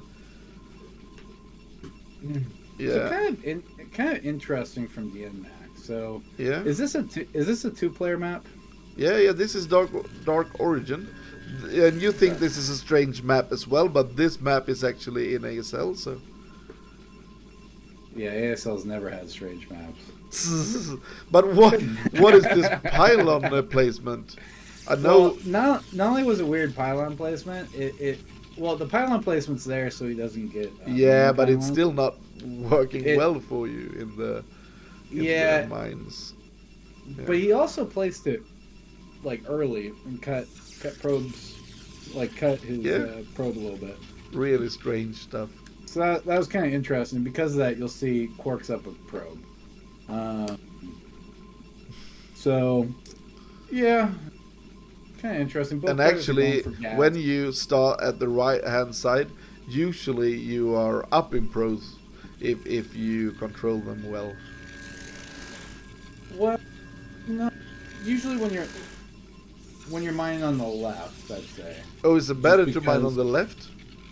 Well, your probe pops out on the left, so it's closer to the minerals. So but you have more boasting opportunities on the right, don't you? Well, map makers do that because there's an advantage of the probes popping out on the left. It should, like, people talk about like mining efficiency and how it's boosted on the right, but it's only boosted on the right because they have to do that to even it out. So because it starts on the left. Oh, look at Dienmax cutting a little bit as right now. More cutting. Yeah, more cutting. Matter pylon still. You do that pylon thing and still you get matter pylon. Yeah, Great. That's rough. That's rough. You do have Kwark did send out his probe way earlier, so that's something, I guess. But Kwark is gonna have. Did he go for range? What did he go for? He's not going for nothing. Anything. He has a bunch of minerals and gas. Okay, there goes the second gateway. Dienmax is definitely gonna have. No range. No range. He's trying to trick him again. Oh, but So is this third game in a row we're gonna see DT? Yeah, if it is DT, I'm not sure what he wants to do. But it looks like DT, of course. Yeah. I mean, if I'm Dienmax, I'm just, 2-gate Robo Reaver. And this, if you're Kwark, you can't be happy. But this is great. This pylon is great for him. Yeah, it's going to because it will delay this so long. So maybe. Yeah, because he's going to see. And this is a robotics, I believe, from Dienmax here. I hope so. Yeah, it is. There it is. Yeah, that's exactly what I would do. Why is he going down here? Kwark's going to get in. Is Kwark going to get in? What's that outside of? Okay, just stop. Maybe it won't get in. Okay, he just wanted to see the cell prison here. Yeah, he's looking for some shenanigans in the back. Okay, we have the DT drop again. DT drop. And so if this is an observer, I think it's all over for him. well, there's playabilities around it, but yeah, it ain't good. It should be over. Can you explain one more thing to me though? When we have a Protoss here, why did he cut so many workers here? I never understand the cutting of workers every time here. It's so strange when we see just workers being cut all the time. Can you explain that shit to me? In PvP? Yeah. Well, so a lot of the times you cut probes in PvP just to hit a timing. Terrans do the same thing against Protoss. Okay. Where they cut SDVs to get put all their minerals into, tanks and vultures and hit a timing. And it's actually smart, depending on when you do it, right? And Dienmax here is going robo. Boy, he's gonna need to put down that I think observatory sometime soon, but he's definitely going Reaver first, so this might leave a window. But okay, and now he got the probe out, and you can see the probe coming out and not being scouted by the second probe because he did the pylon trick. Yeah, sometimes you're seeing cutting early just as a mistake, but this. Most of the time you see cutting just to hit a timing. And he really needs to get down. He's getting speed. And he really needs to get down. Did you see that? Let's see. I think you saw it. Okay. Maybe. And you know what's funny? He may not have seen it, and he may have seen the observer running around, and then he feels very safe. Okay. You never know, but that obs is going down. Observatory. Oh, he saw it because you can see how he placed everything here. And you can actually hold this if you take like one. Okay, it's not going to do it. But what you can do is actually you can use the Reaver to attack him. Now he knows. Yeah, but why? Well, okay. He's definitely gonna hold this. Yeah. So, but it depends on how much damage this will be, though. Yeah, he's trying to block it off. Oh, this is really great block. Nice. Really nice, and and now we see what's he gonna more get? and more. He's gonna get one goon, and we got the Reaver coming. Lots and of things. We see no reaction actually. How many? We got 2 goons and 3 like 3 probes. Great control by Dienmax here. I'm very impressed here. And now we have speed shuttle. Oh, but no, the goons are there now. Is he gonna get caught? Oh yeah, he will get caught. Is he looking? Yeah, no, he's not. Oh no. Oh no. Get out of there. Oh my god. Yeah, that's a disaster. It could have been worse though, but yeah, everything just melts here. I mean, GG. That's bad. GG. So, no, look at the Zealots marching across the map here from Kwark, but no speed on them. Now speed comes. Speed is there now. Speed's there now. There's enough goons here. He should hold it off. He may take some decent amount of damage. Yeah, and he's cutting so much, so he's actually down 14 workers. We see a Nexus coming up here for Kwark. Yeah, it looks like we're going to have a Nexus from Dienmax here pretty soon. Athernum says that this Kwark build is the weirdest thing you ever seen. Well, it doesn't make a whole lot of sense, but it works out because he caught the Reaver. And when you see DT like that, really there's no reason to take that risk. Yeah. You can just kind of put your goons and Reavers together and just, go for it. Exactly. Throat. But it looks like Dienmax is going to see what's happening. He's going to put on some pressure. No, he's not. He's coming back.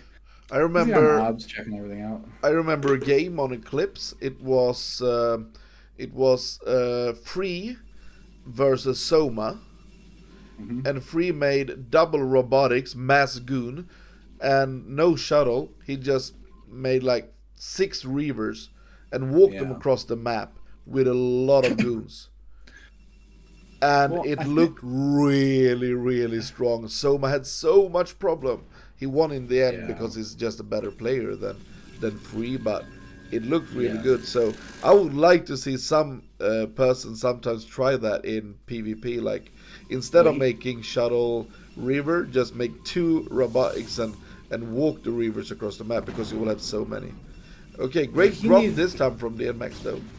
well, he needs a lot more than that because I don't know if you're Yeah. looking at this Yeah, probe it's count. 27 Dienmax to hasn't made a 40. probe in like 5 hours, so Kwark is way ahead economically Yeah, yeah. because Dienmax cut like a crazy man, and he I've, really needs to get something done here. I've actually seen more games from Dienmax, and he's cutting every game I've seen.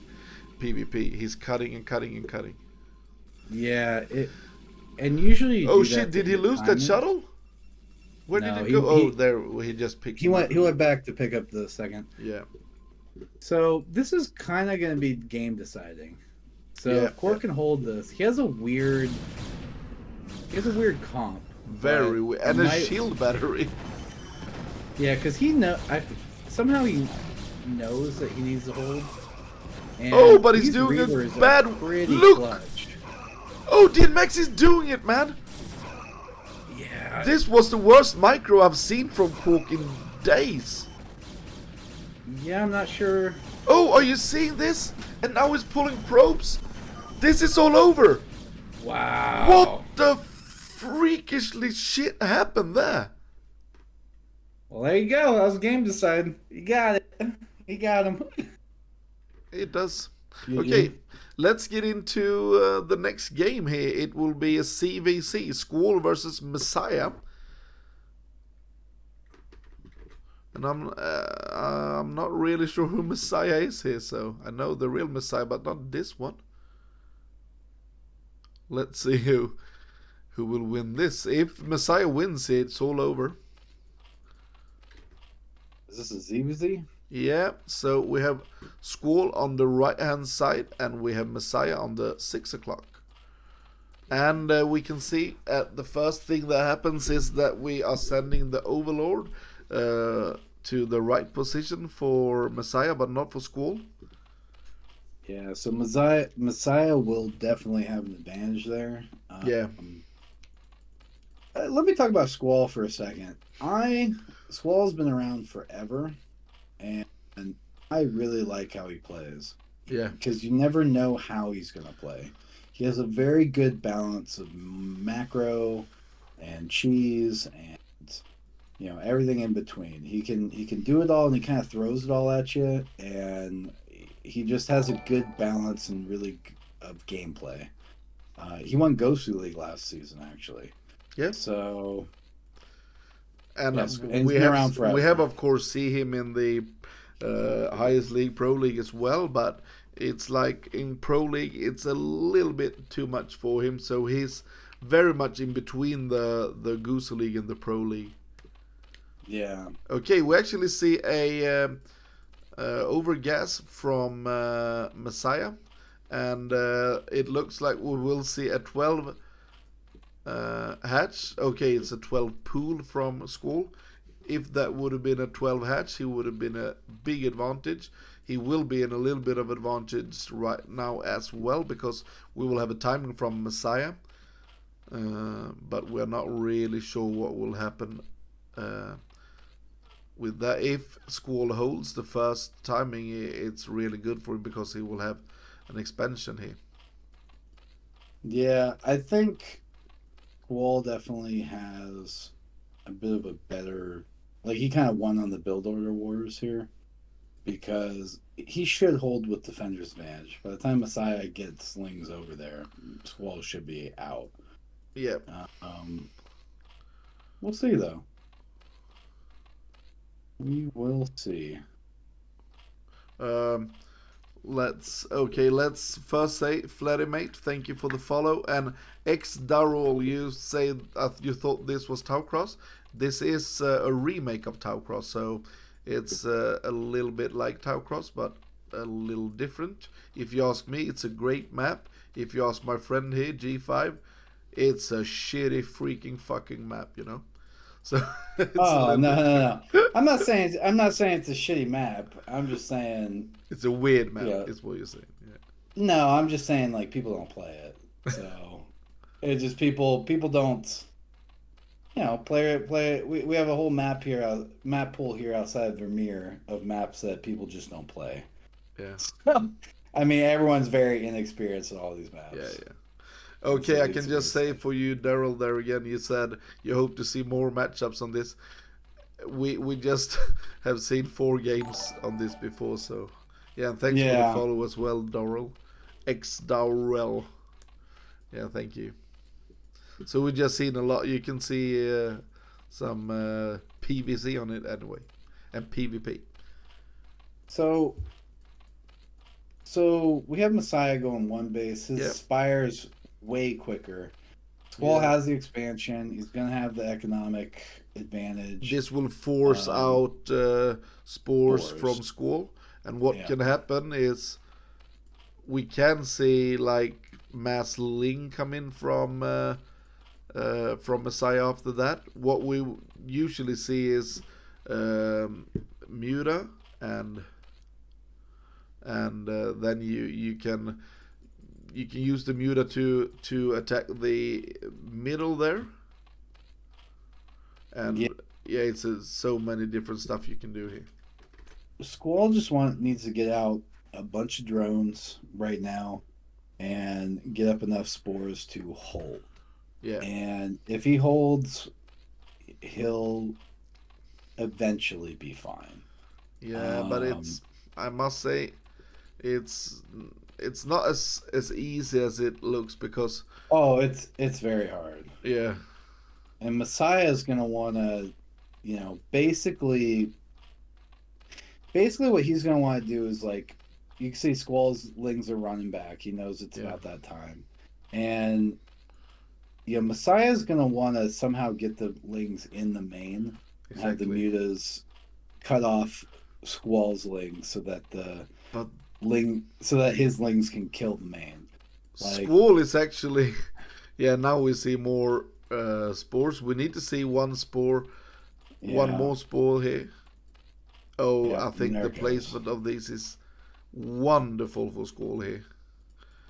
And now he's linging up as well because he doesn't want to have a run by and some shit. I really Yeah, like this. And one ling is also getting in the main here. Oh, and will he pick up one drone here? Yeah, he will. From the side. Oh, that's actually beautiful.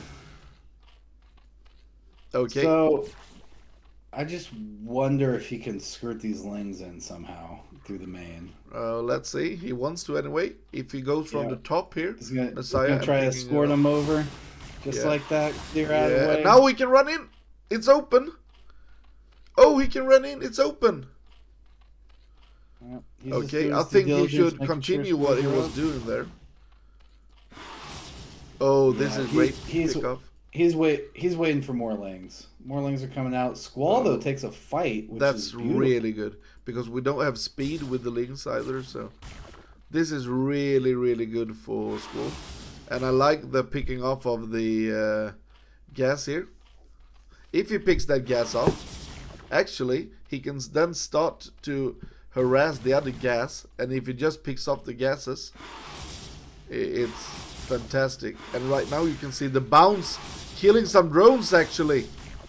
So Squall is down to 13 drones. He picked off 2 drones there. This Yeah, could spiral. I think he I'm can killing.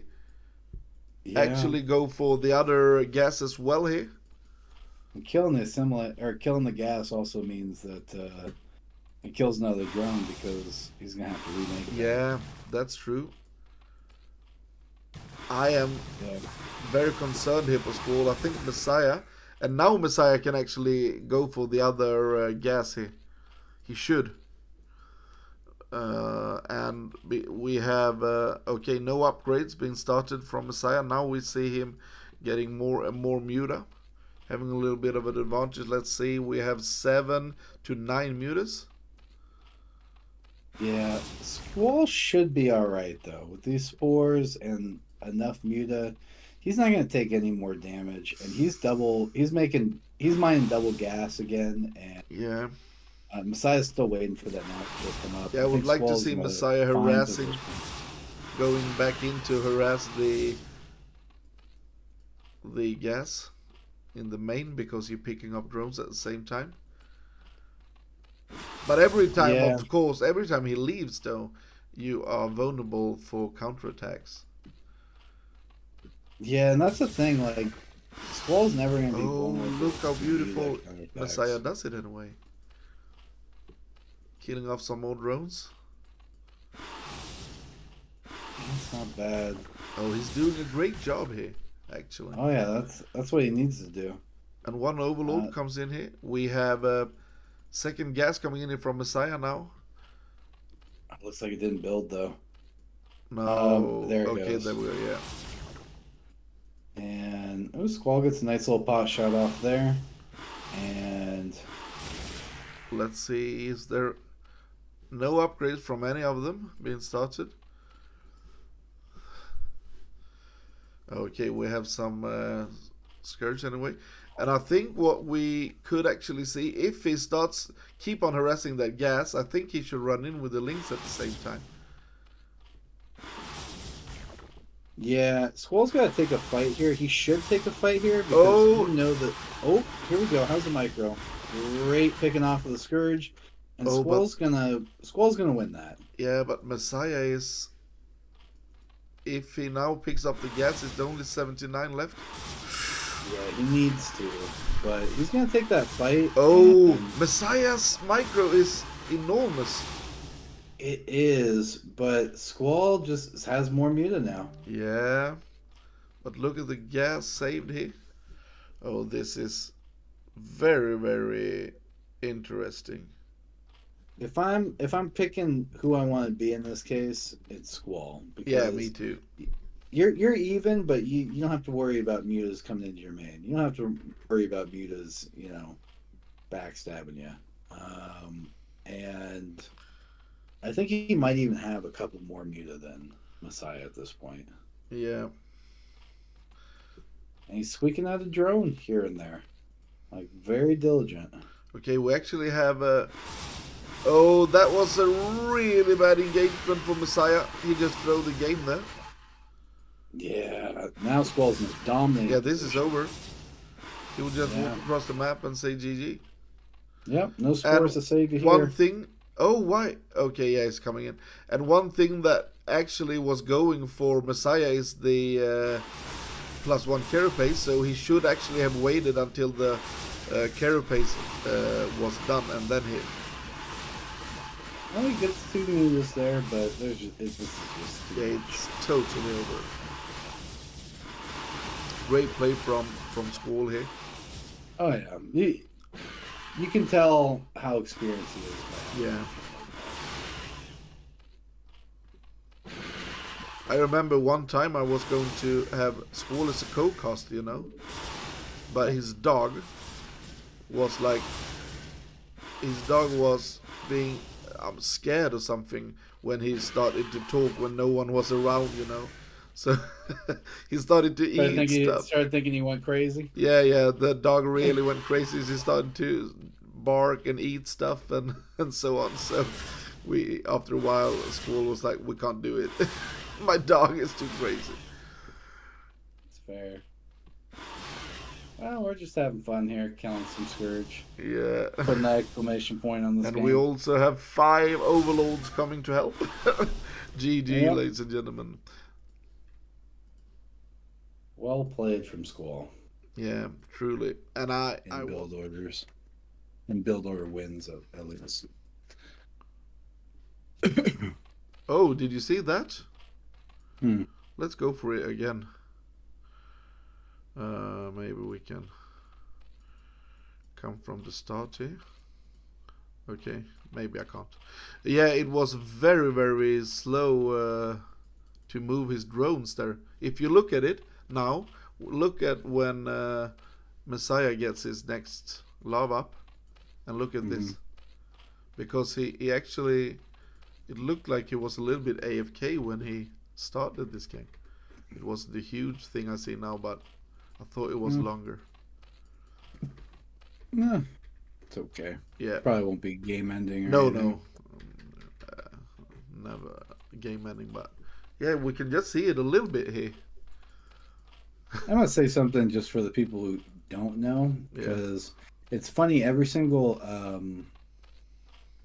time I play or I coach CPL, most of the Zerg players don't know this trick. But if you look up at Squall, he actually moves. That's an Overlord, but he'll move his larva all the way to the left, and you do that by taking an Overlord, selecting an Overlord with the larva, and hitting stop or hold. Yeah. And can you press hold as well? Yeah, I think so. Yeah, Okay, and you can see that he's now doing it there, and moving it to the skirts side. on over, so the drones, pop out closer to the mural patches. It only works going to the left though. Oh, it's 11 hatch. Yeah, so he's going for the hatchery first. Yeah, 11 hatch. He likes how the game went last time. He's not worried. Yeah. About super quick muta. And we have the Messiah same strategy from Messiah, the over gas.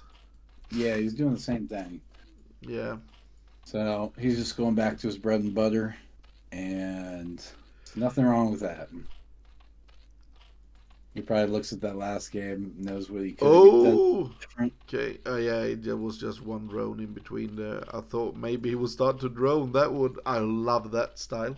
It's like an Avilov style. If you've seen Avilov play CVC, it's the funniest thing, because Avilov likes to go for drones, man. He's like, let's go for hatchery drones and stuff like that. I love to see him play. Yeah. I think he played against. Oh, it wasn't Squall. It was the other American Zerg. Who is the name? Something with S. Not Hawk. Striker? Yeah, maybe it was Striker. And he just played him, and it ended really. It was really good game. Yeah. Well, we got Lings heading over from Messiah, and he's gonna hit pretty quick. Squall should have some Lings out. Yeah. We'll see how he handles it. What is this? Just 6 Lings? 8 Lings? What we got from Messiah? We have 6 Lings. 6 Lings. So yeah, Squall's gonna hold this. So which is good for him. And it looks like it's going to transition kind of into a game similar to last game. Now, I'm curious if these are drones or Lings, though. It's drones. From Squall. Oh, from Squall? It's little of both. Little of both. So it looks like great he micro by Squall there. Did you see that? Really well done. And I think that will force a sunken. It should force a sunken. Yeah. Oh, but he's not doing it. Well, having the 2 hatcheries up, I'm kind of surprised, because having the 2 hatcheries up really does give you didn't go advantage of mass slinging. Yeah, Squall didn't go for it. Yeah, Squall looks like he just wants to progress into the next phase of the game and play it very similar to last game. And looks like that's what he's going to do. Yeah, this will be Spores again.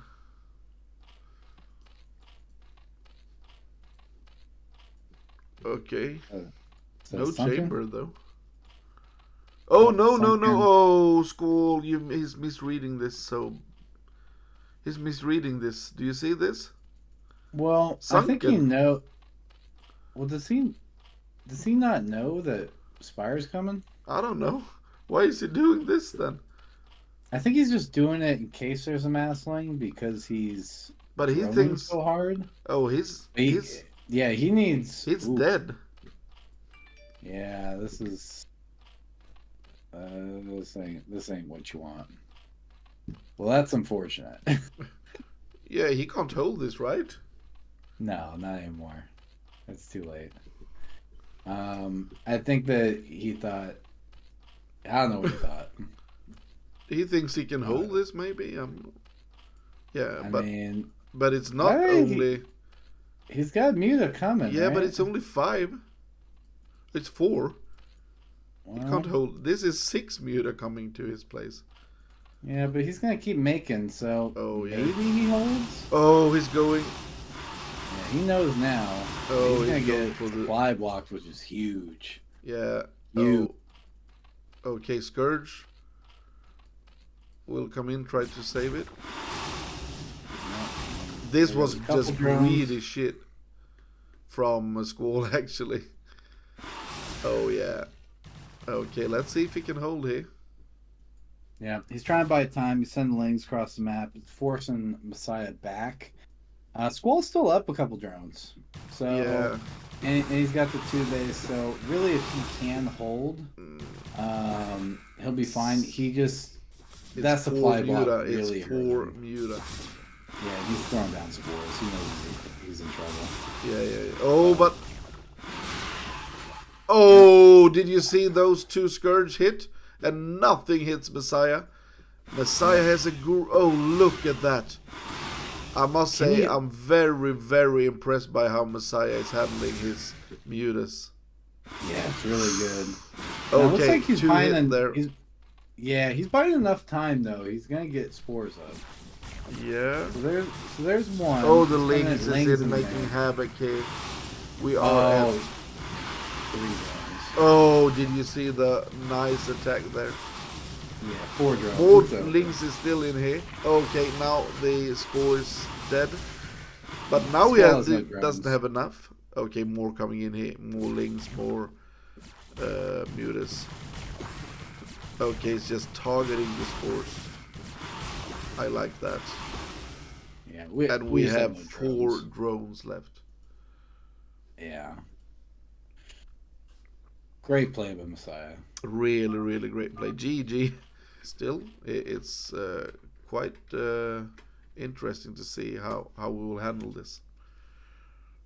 Yeah, I don't know Messiah, but he is looking good.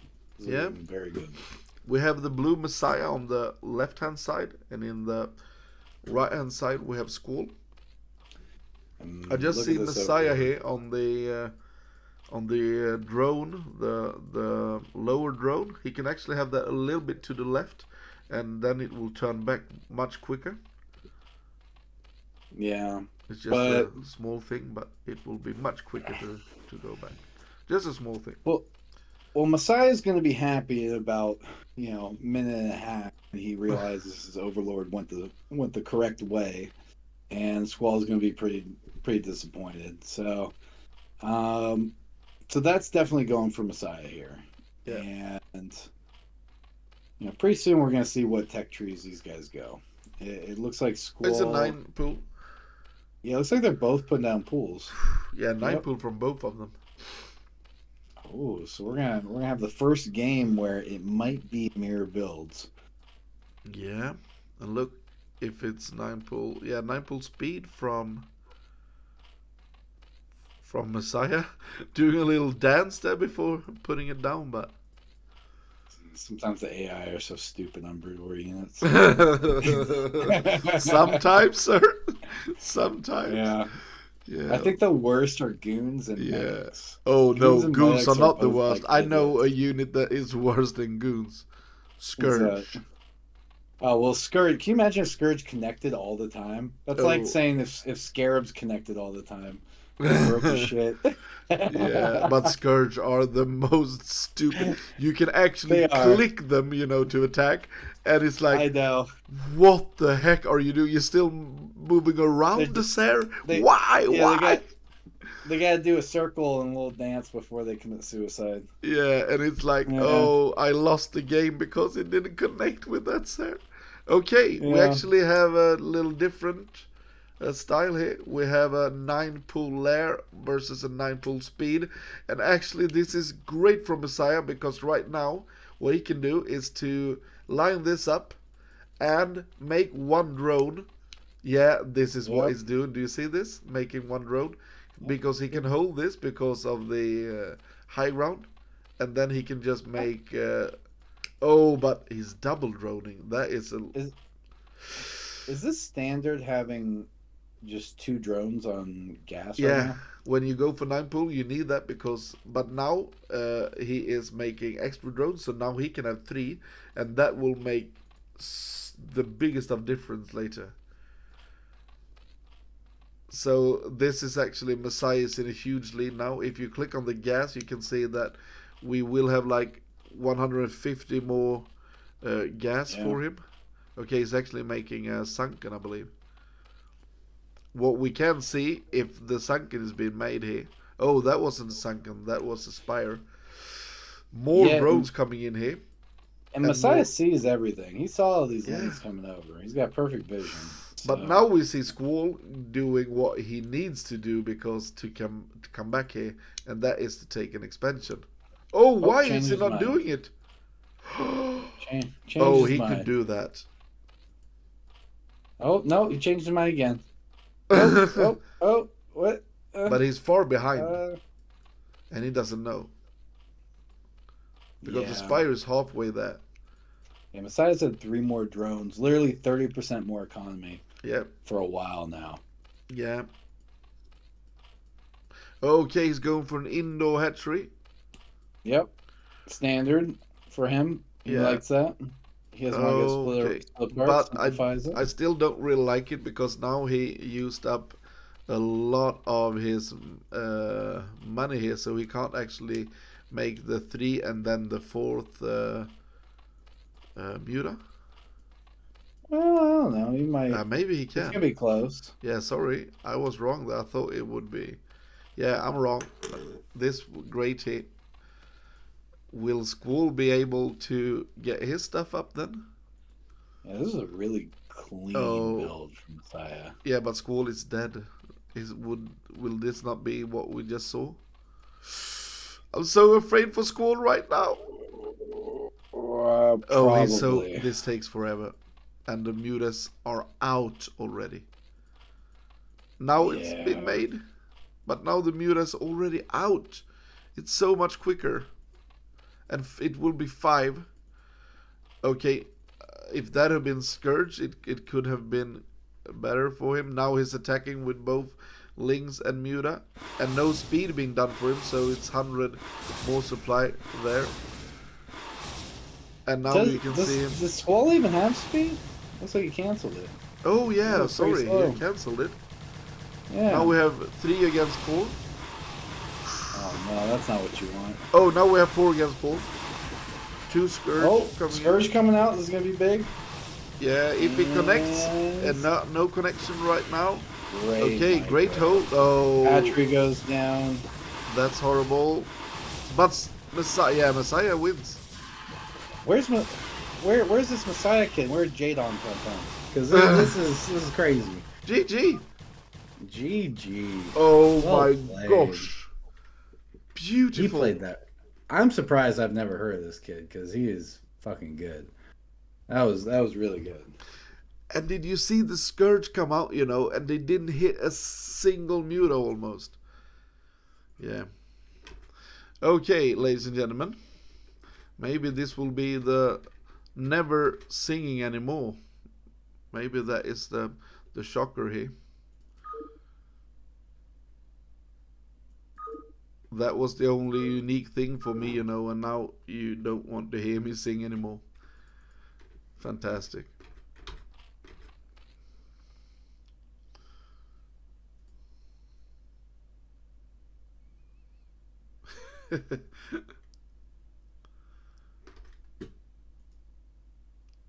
No, I will make the decision.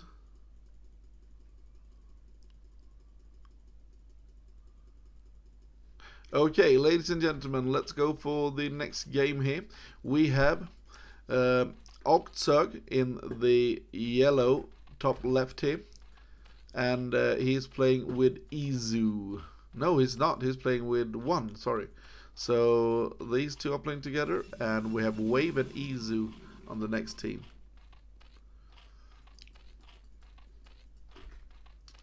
So go vote now, ladies and gentlemen, for the poll. We have more than 11 people, so just go vote now. Let's see what you guys say.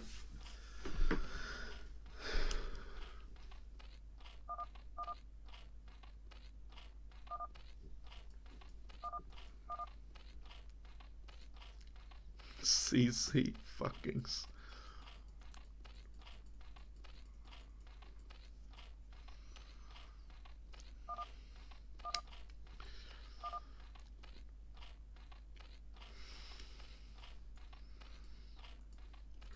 Okay, so what we will see from Izu is Masling with the +1 upgrade.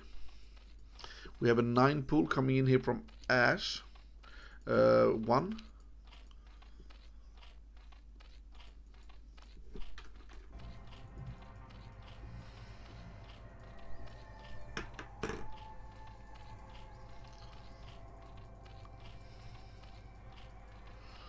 Looks like OctZerg will go for, yeah, it's 11 hatch.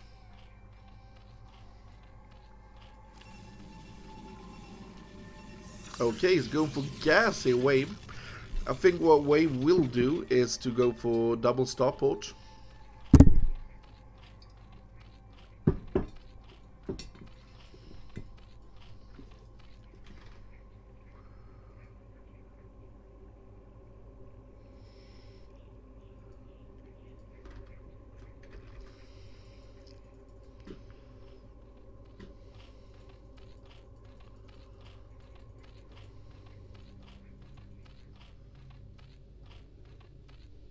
Oh, I didn't know one was Andy.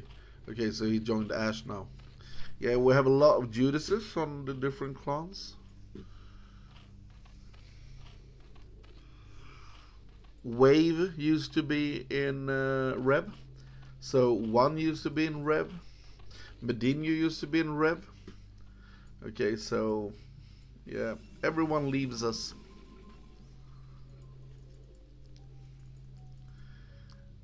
We are not calling them, you know, by their names. We're calling them Judas 1, Judas 2, Judas 3. No, I'm just kidding. I still love Wave, but yeah, don't like that he's not with us anymore.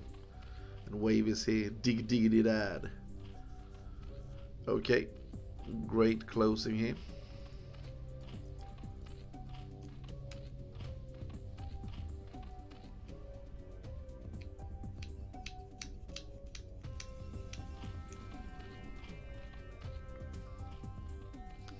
Let's see here, we have 1 Stargate. I thought maybe he would go for double Stargate. It's 1 at the beginning anyway. And we have +1 come in here, so it will be Masling. But we also have +1 from OctZerg and an expansion and a little bit more drones here. Now we will see a Sunken come in here. Quite quick Spire, full Scout coming in from Wave here. I don't really know how this pins out. Okay, if you read what the moderators say here, you can see that we have $80 in donations. We need 150 to make the show match come up. Please hit that tip button if you want to have the show match. Herbman and Ziki versus Oyajin Oystein in a show match. It will be team melee, so it will be a little bit different than what you're used to, and I think it will be great. So I would really appreciate if you wanted to help with a little bit of tipping there. Okay, now we have the double Stargate, so yeah, that was what I thought it would be, and we will have double Stargate. Will we have, yeah, +1 as well, of course, so it will be Seraph to Seraph to Seraph.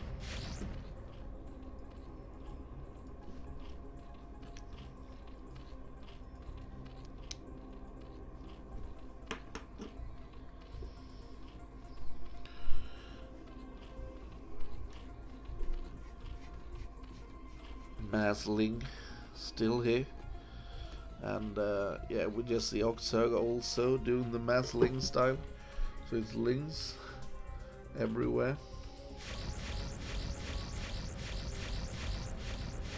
Oh, we have Scourge. Let's see, will they hit? Okay, we have some here. Oh, he will survive with them.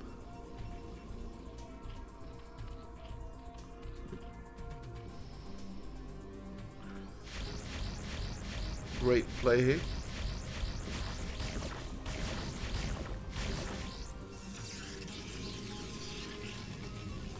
And now we see him closing one probe there to make even more. We will have okay, even more links here from OctZerg. So OctZerg is down to 10.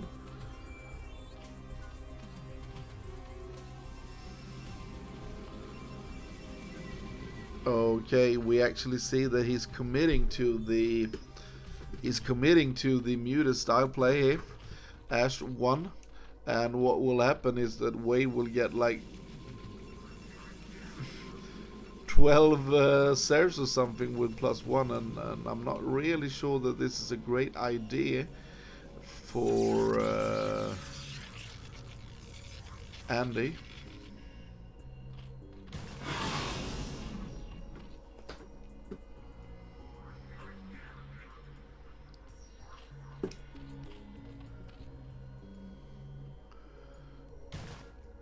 +1 is done. +1 carapace started. +1 carapace started. Doing exactly the same thing. But now we see OctZerg actually droning up a little bit here.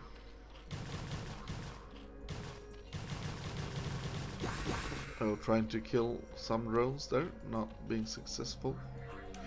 Now we have 7 SAS out here. Yeah, and we can see actually Scourge just melts.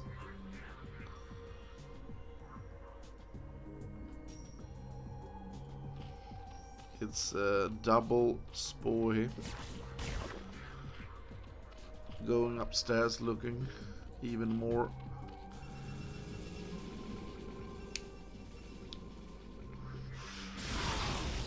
Oh, look how fast they die. Okay, killing some muta there. He needs to gather them once more.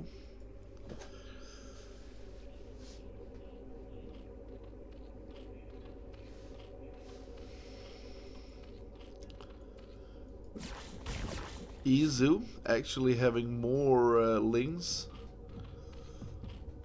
than OctZerg, because OctZerg is going for some heavy drone play.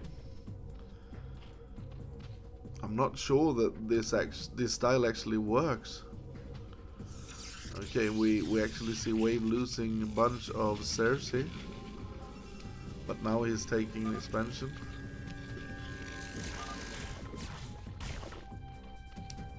Yeah, he wants to go for the 1-1 before he moves out. That's a good thing. Creep colony inside there as well.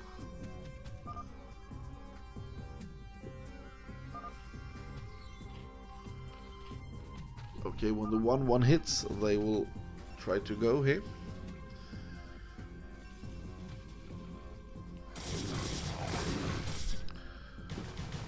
Small amount of links coming across, and now we actually see big amount, and it actually started before OctZerg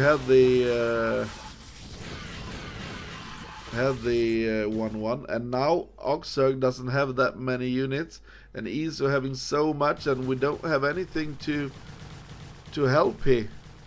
OctZerg is coming in with his 1-1, but it's not enough. Izu has so much. I think this is just GG, ladies and gentlemen. And more units streaming across the map here from Izu. Look at Izu's play here. And now we can see Ash 1 being so supply blocked here, because every single Overlord will die from the mass 2 shares mass time. And more units coming in here, and OctZerg doesn't have anything. GG. GG, ladies and gentlemen, and CVT taking that game as well.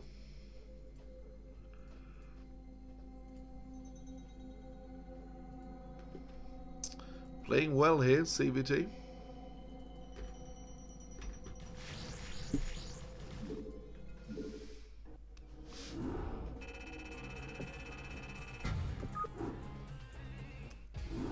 Truly interesting stuff there.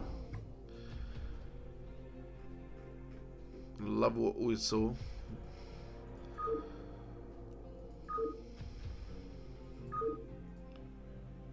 And next map will be on Vermeer.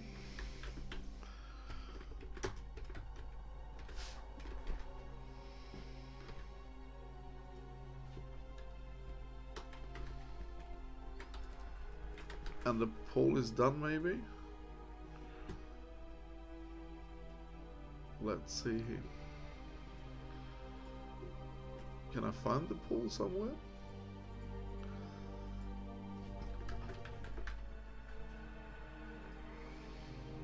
Oh, I thought maybe I couldn't see the poll somewhere. Is it done? What was the... What did the poll say in the... Okay, let's see what it said. It's done. Show the result.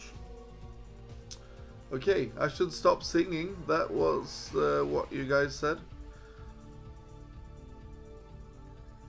Yeah, they said no more singing here. So that was the last time I ever sang in the pod, in the stream here. No more singing.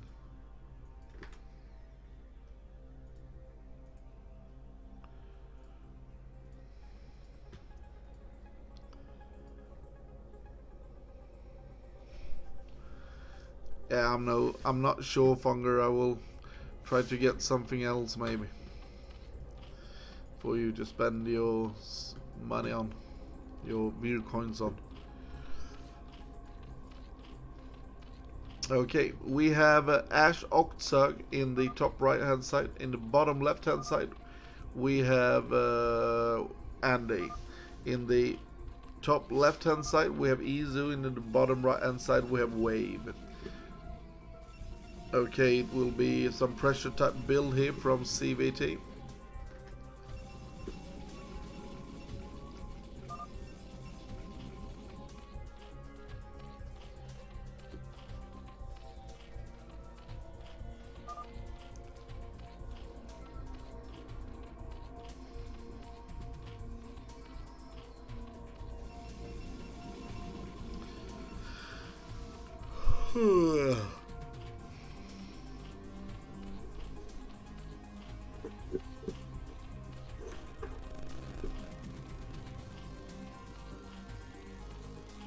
Yeah, tell me about it, Funger.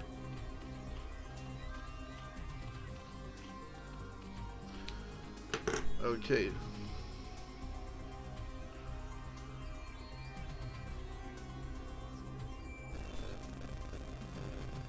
Okay, so the map name that does that, okay. I will try to fix that. Yeah.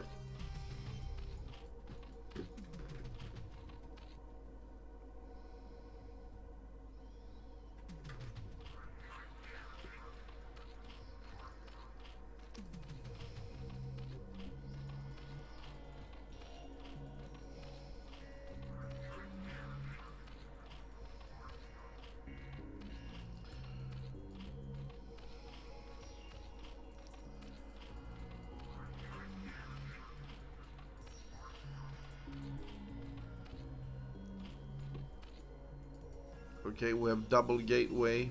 We have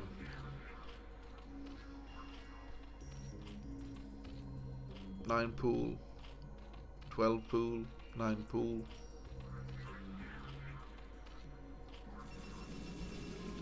Double gateway.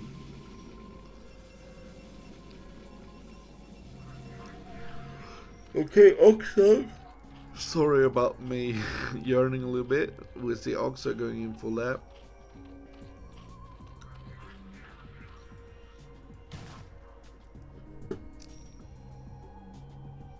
And one more thing, Funger, if you feel like stuff like that bothers you and so on and so forth, and that this is for everyone, if you have thinkings about my stream, please go into my Discord channel and just hit feedback stuff there. I really enjoy to have feedback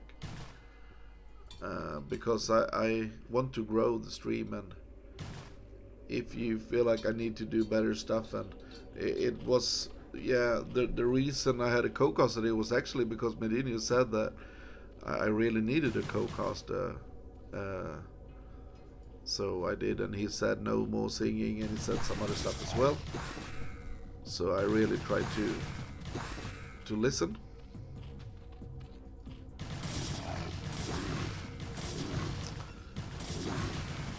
Great attack here so far from Izu and Wave. Yeah, and this is being shown anyway, so he knows that there are Spire coming, and we just have some pressure being made here.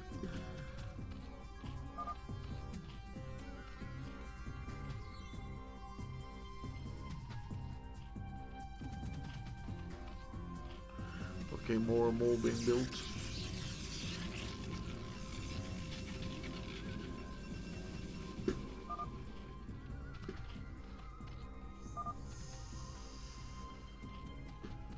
Okay, they're trying to break him before we see any extra sunken there come up, but it will get up. But they're really trying to break him, and we can actually see Wave almost getting in there. If he got in there, maybe they could have broken him, but now I believe it will be very, very hard. Great play here from Andy, and now they are getting in. They are killing the first sunken here. We have so many links coming though from OctZerg, and okay, they just go for the next thing as well. Now they try to hold the ramp because OctZerg is on his way here, and we also have Mutas come in. We are not having anything to defend against the Muta from our Zerg player here, Izu, so I think this might go to Ash this time.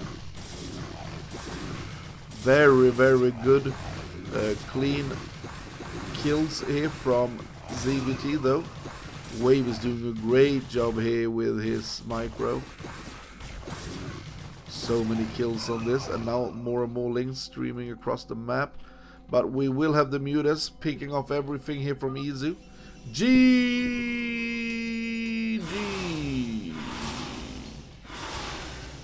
Yeah, and they don't have enough to attack here. Okay, he said GG a little bit before. They are giving up here. I hate when people do that against me, saying GG and not giving up. But yeah, sometimes that happens. Okay, will they be able to do something here? I don't think so. It's one sunken left. Okay, they're moving in from the south here.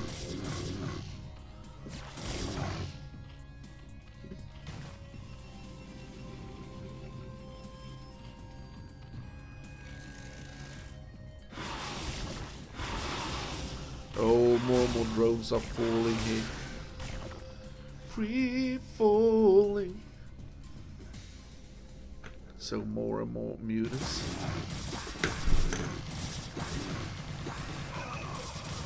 Okay, more and more sealers falling as well. Wave is now making starport with some Sears. Oh, and Lings coming in here. That was a nice play from OctZerg here. Going in with some links. Trying to pick up the Spore. And now we have some Mutas coming in, trying to get the Spore. Will Wave try to win this?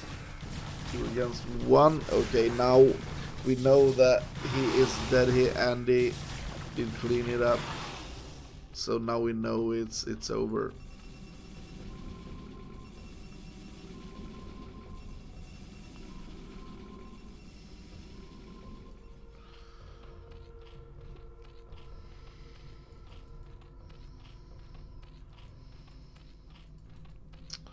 Evolution chamber.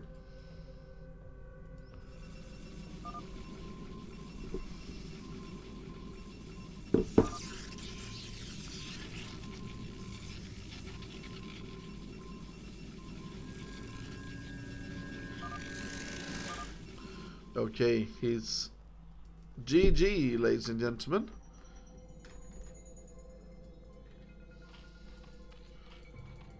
Okay, in the top left hand side we have Ash OctZerg. He's playing with Ash 1 in the bottom right hand side. Then we have in the top right hand side Izu playing with Wave.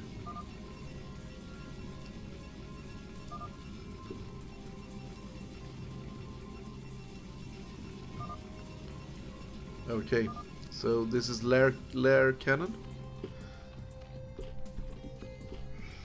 I will text my wife and see if she's here. I'm so sorry.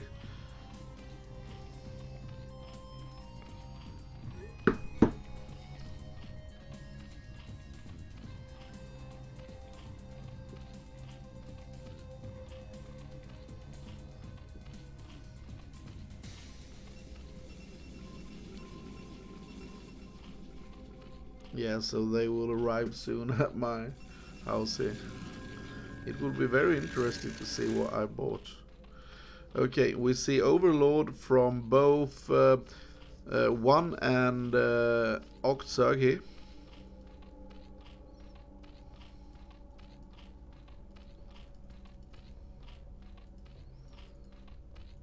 And we see the Overlord and overpooled gas here.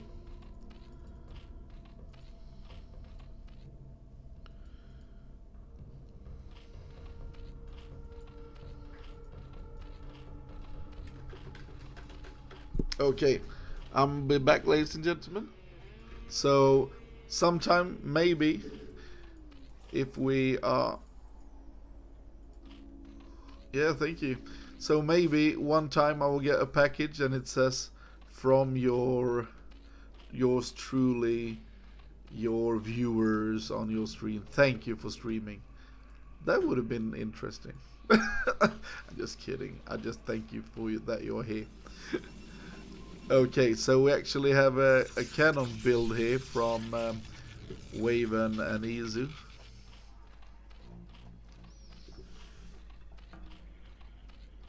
Yeah, it's a lot of stuff there.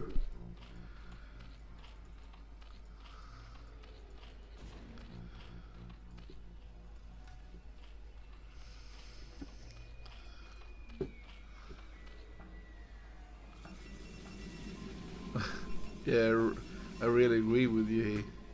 But I think it will be some pressure on this.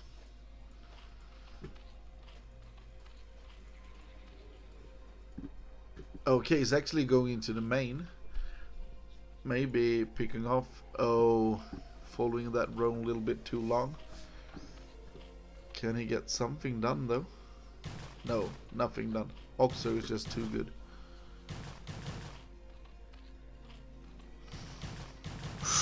And now we're just seeing one drone go by, 2 drones, 3 drones. Oh, that was... Oh, so first nothing happened, then 4 drones.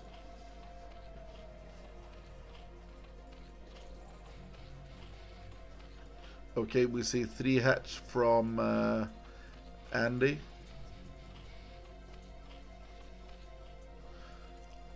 Oh, they can't break 2 cannons there. Only 1 cannon here though. Maybe we need 1 more to safe it up.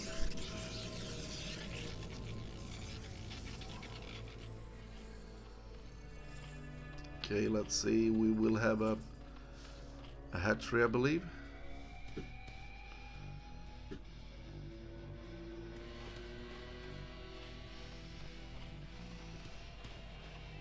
Okay, what is Isu doing? Why is he not making another hatchet? Just looking weird for me.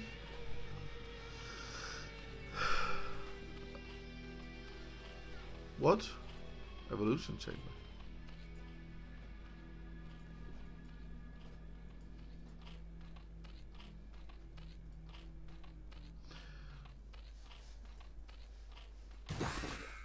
Okay. Here we'll go with some Muta. Yeah, Carapace as well. Yeah, he wants to have some spores. No, no, no, no. Console. It will go around. Okay, he didn't. It was just the first time, so. But I still like it in the top left there.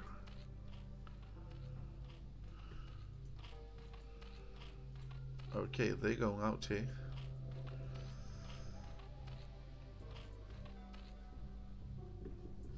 No speed. But there is an extremely low amount of stuff here.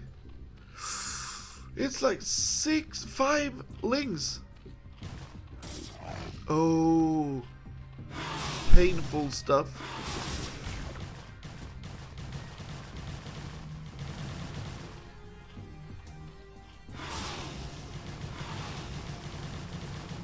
I think it's just all over. Drone going down. Sorry. Spore going down. Yeah, they just did it here.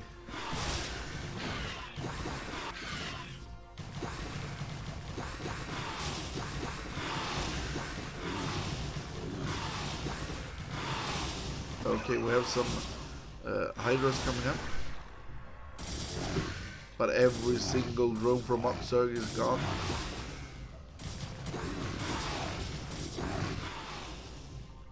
Three hatch Hydra play.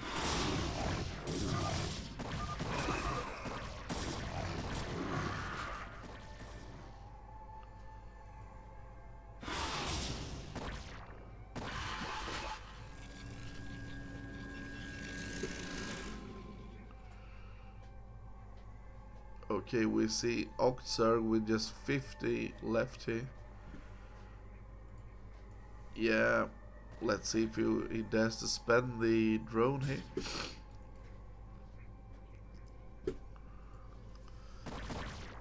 Mass Hydra from Andy.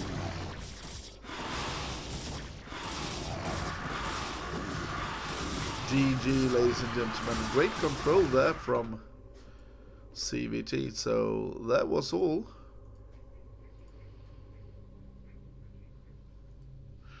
And the final score 4-1, and let's summarize this a little bit.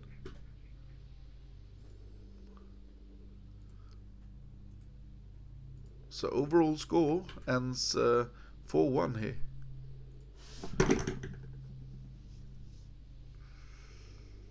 So we have Mouzi versus wave+izu. Oh, I have not changed everything here, so 2 seconds, ladies and gentlemen. I will just fix the rest of the scores here. Fixing.